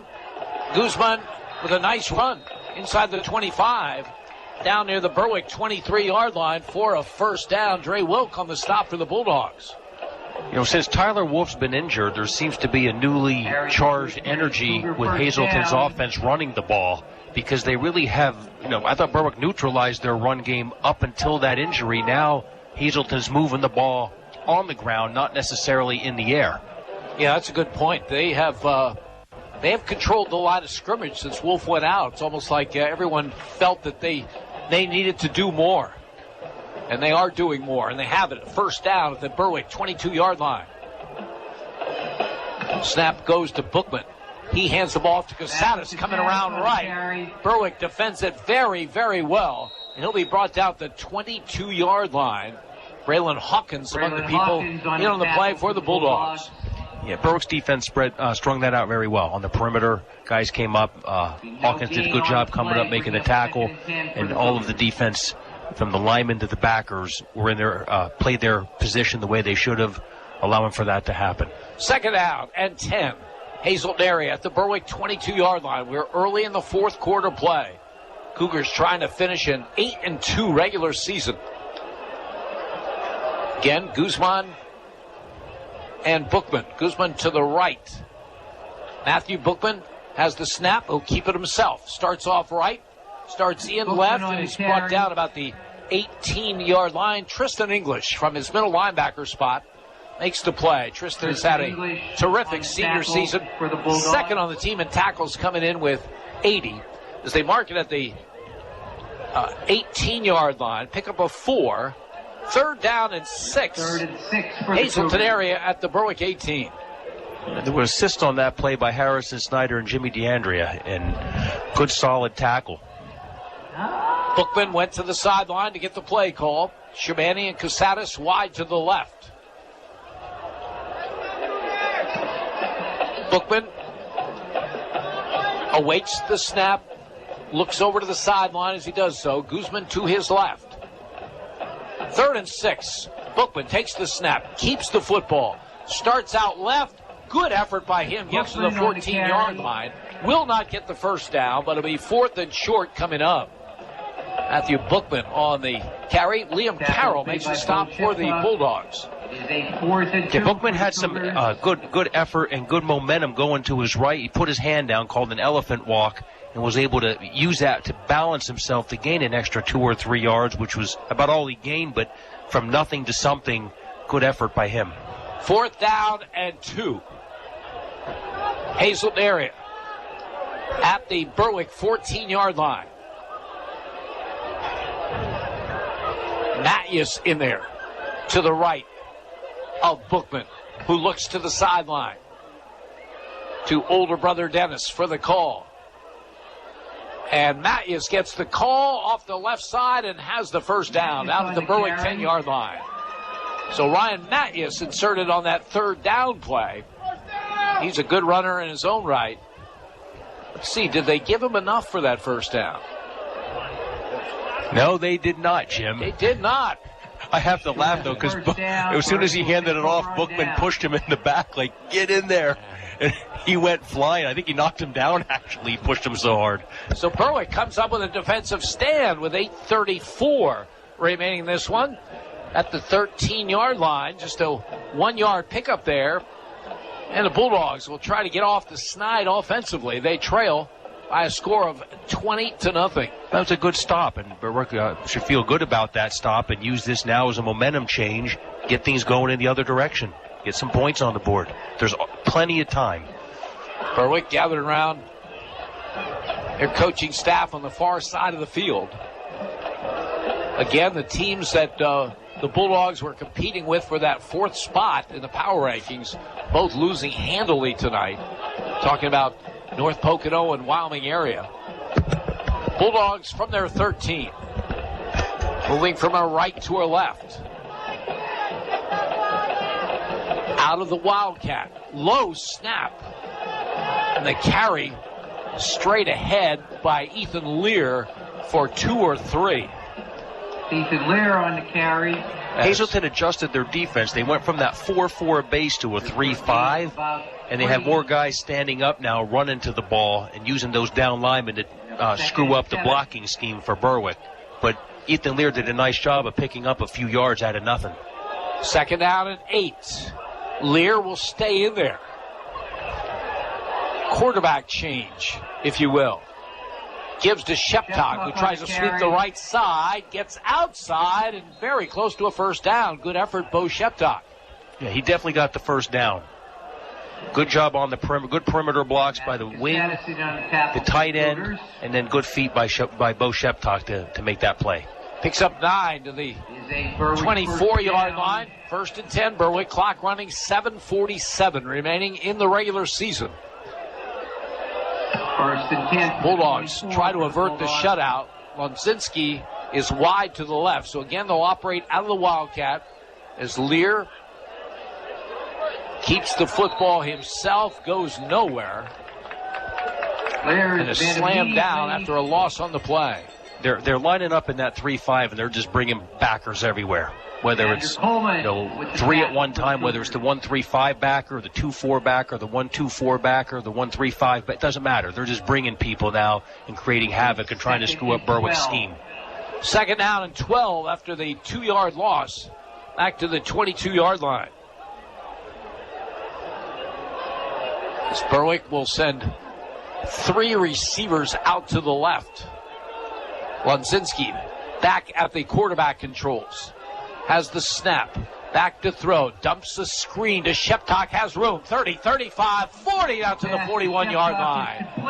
Well, Berwick finally gets an answer to that rush of Hazleton area. It's a dump off and a screen to Bo Sheptock and a first down. Yeah, Ethan Lear did a nice job of selling that. Again, keeping his eyes downfield, getting rid of it the last minute. The linebacker that blitzed, they went back to that 4-3, and the right backer that blitzed came in untouched. But he showed good composure in the pocket, got rid of it, and Bo made an excellent play after. Yeah, it was actually Lozinski that dumped that pass off. I'm sorry. To Bo Sheptock. 15 yards on the play. 1st and 10 at the 37. Lozinski again. With the snap, fires a quick out to the far side. A completion for a couple to the 40-yard line. Spencer Kishbaugh on the grab of a 3-yard pickup. Stops the clock with 6:20 to go in the game. Bringing up 2nd down and about 7. 2nd down and 7 for Berwick. 20-0 they trail it. Just about out of hand, but boy, offensively, just like to get on the board before this game ends. Give it somewhat of a good feeling going into the postseason. Here comes the blitz. Lonzinski will be sacked. No chance at all. Sacked on the play by Ryan Matthews. Hazleton area made the adjustment to go to a blitzing defense in the second half, and it has really paid off. With the exception of that last little dump off to Bo Sheptock, Berwick has had no answer. There's a loss of 10 and a 3rd and 17. I'm just not understanding, Jim. There's 6 blockers, and they're bringing 5, so there has to be an answer. Now, the Sheptock play 2 plays ago was an answer, but now 3rd down and 17. 3 receivers to the left. Lonzinski has the snap. Back to throw. Pump fake. Has time now. Looking long, throws it into traffic. Casadas with the interception. Over midfield to the 40, to the 35, cuts it into the 30, and Casadas is brought down about the 25-yard line. About the 25-yard line. So the pass into traffic. Matt Casadas with the interception, his 5th of the season. He has had 2 of them returned for touchdowns. Long return there, and Hazleton area in business. Casadas, by the way, we've talked about his prowess as a wide receiver. He's a terrific defensive back. In fact, was all-state as a sophomore for this team. Gets it to the 25-yard line. That's where the Cougars will put it in play with 5:22 to go. And they lead Berwick by a score of 20-0. And Berwick did pick the blitz up last play. The back did a great job of neutralizing that. There was time. But this is a tough secondary to throw on. Casadas, Bookman, and Shimani are veterans. They're all seniors. They're all terrific athletes. And now, Cougars from the Berwick 25. Bookman gets the call. Up the gut, straight ahead. Picks up about 5 to the 20-yard line. Second down coming for the Bulldogs. Harrison Snyder in on the play for Berwick. Well, you mentioned the seniors, Jim. There's 9 starters on offense for Hazleton, and even with Tyler Wolf out, Connor Kundrat stepping in is a senior. So they still have 9 seniors out there leading that team and showing that maturity. This is a veteran team. They expected big things, and for the most part, they've got it. They had a couple slip-ups against 2 very good teams, but they are going to finish 8-2 and head into the 6A playoffs, but unfortunately, they're probably going to do it without their starting quarterback. From the Berwick 20, 4.5 minutes to go. Bookman goes back as if to throw it. Then he runs into Tristan English, bounces off there, but then Liam Carroll wraps him up. Harrison Snyder there as well. So Bookman went back as if he was going to throw. Third down for the Cougars. He'll end up losing 2. 3rd down and 7 at the Berwick 22-yard line. Jim, do you give any consideration to taking some of your starters out if you're Hazleton now? Yeah, I would.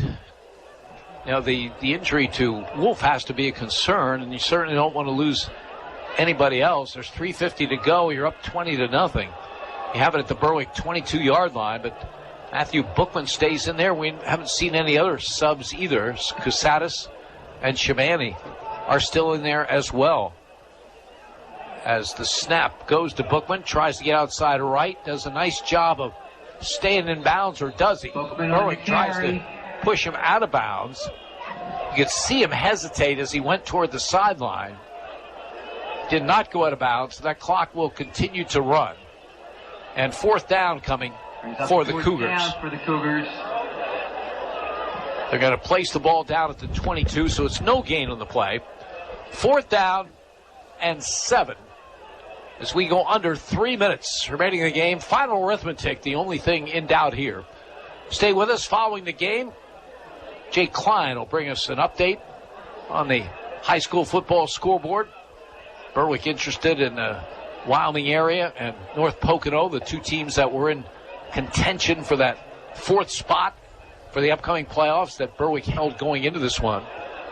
Looks like Hazleton area is going to take the penalty of delay of game and just let that clock wind down. Or did they call timeout? They did indeed call timeout. 2:33 to go, 20-0. Hazleton area, you're listening to Berwick football on Pop Radio. Northeast Pennsylvania, it's your home. And no matter what stage of life you find yourself in, what you rely on most is security. When that house becomes a home, the moment you get that new car, when your dreams become a reality, it's times like this when you have to look to the experts for advice and financial peace of mind. They're there with innovative products and services to help you with your financial future every step of the way. Together, they will help dreams and goals become reality. They are more than a bank. They're your neighbor. They are First Keystone Community Bank, member FDIC, and equal housing lender. This is Berwick football coach Mike Bennett. You're listening to Bulldogs football on Pop Radio. 2 minutes, 33 seconds remaining in this game. 2 minutes, 33 seconds remaining in the 2022 regular season. Hazleton area leading Berwick 20-0. Cougars with the ball at the Bulldog 22-yard line, facing 4th down and 7. Matthews in that backfield on a wing to the right, really. Guzman to the right of Matthew Bookman, who awaits the shotgun snap. 4th and 7. Bookman pitches the ball to Kusatis. Tries the left side. Gets outside of the 20. Gets to the 15. Gets to the 10-yard line. First down as Hazleton area goes to the pitch to Matt Kusatis, who showed his stuff. And with 2:23 to go, it'll be 1st and goal as they pick up 12 on a 4th down and 7 play. That was well set up, that reverse play. Berwick had everybody expecting to run at the inside, bone on bone, manned up on the receivers, looking for a short throw perhaps, and they just came through the playbook and took advantage of the wide side of the field. First and goal at the 10. Bookman hands off to Guzman. He tries the right side. He is stood up after a gain of maybe a yard on the play. Berwick still playing hard despite the score. Bo Sheptok coming from his safety position to put a good hit on Guzman. As we'll go under 2 minutes left as they mark the ball down around the 7. So it'll be second down and goal for the Cougars.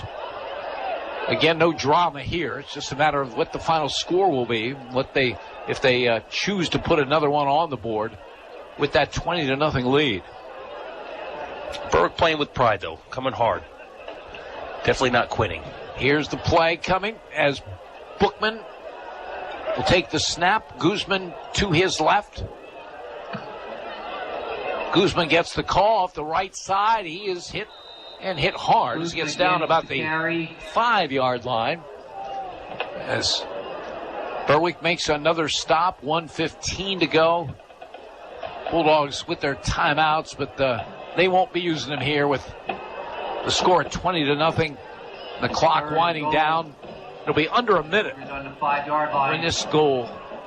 this snap comes. The ball at the 6. Second down and goal. Matthew Bookman. If he waits till like 1 second to snap it, they don't have to run another play. Guzman to his left. Bookman looks up at that play clock, gets the snap, gives to Guzman, tries the right side. He will not get into the end zone. And Hazleton area can show some mercy here if they so choose. The ball at the 1. They don't have to take another snap. And I don't think they will. As Matthew Bookman on the sideline with his older brother, Dennis, and Hazleton area will celebrate an 8-2 regular season. The final score, Hazleton area 20, Berwick nothing. Stay with us in the post-game show, brought to you by Independence Ford. We will bring you the wrap-up of the scoring and also scores of other games with Jake Klein. You're listening to Berwick Football on Pop Radio. Hi, this is Cassidy from the Independence Ford Service Department, Route 11 in Bloomsburg. Does your Ford or Lincoln vehicle need service? Having trouble getting an appointment at your usual service center? At Independence Ford, we can and will take care of all your service needs. Regardless of where you purchase your Ford or Lincoln vehicle, our goal is to get you back on the road. Give me a call for an appointment today at 784-1414. Come and get a great deal and total satisfaction. Independence Ford, better people, better prices. Red's Roofing, the roofing ninjas of Berwick. The roofing experts for all of our listening area. With over 30 years experience and great rates. Why go anywhere else when Red's Roofing will get the job done right for your roofing, decks, and siding. Specializing in metal roofs, rubber roofs, and shingles. Most of the work is done in one day. Red's Roofing, the roofing ninjas. Now located in Dushore and also serving Bradford and Sullivan counties with owner Harry Titus, a supporter of the Berwick football team and St. Jude Children's Hospital. Call 570-752-4351. The home of the Berwick Bulldogs. This is WHLM AM, W282CO Bloomsburg, W234BH West Hazleton, W242CY Berwick, and W288CF Danville. Pop Radio, a Seven Mountains Media radio station. Digging deeper to make ends meet? Now you can get a 26% tax credit with a geothermal heat pump system from Climate Master. Climate Master geothermal systems tap the constant temperature of the earth to provide heating, cooling, and hot water while keeping your home comfortable all year long. And Climate Master systems are so efficient, you'll save up to 70% on your energy bill. The investment in a Climate Master system quickly pays for itself. Contact your local Climate Master dealer, Robert G. Dent Heating and Air Conditioning in Light Street. Go to robertgdentheating-ac.com. Red's Roofing, the roofing ninjas of Berwick. The roofing experts for all of our listening area. With over 30 years experience and great rates. Why go anywhere else when Red's Roofing will get the job done right for your roofing, decks, and siding. Specializing in metal roofs, rubber roofs, and shingles. Most of the work is done in one day. Red's Roofing, the roofing ninjas. Now located in Dushore and also serving Bradford and Sullivan counties with owner Harry Titus, a supporter of the Berwick football team and St. Jude Children's Hospital. Call 570-752-4351. This is Berwick football coach Mike Bennett. You're listening to Bulldogs football on Pop Radio. A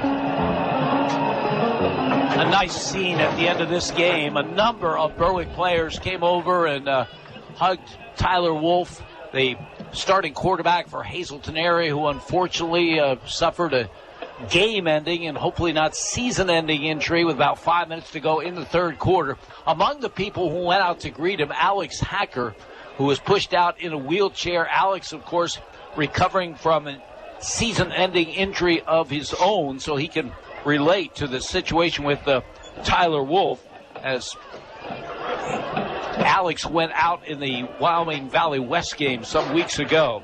So Hazleton area closes their season with a win. 20-0 is the final.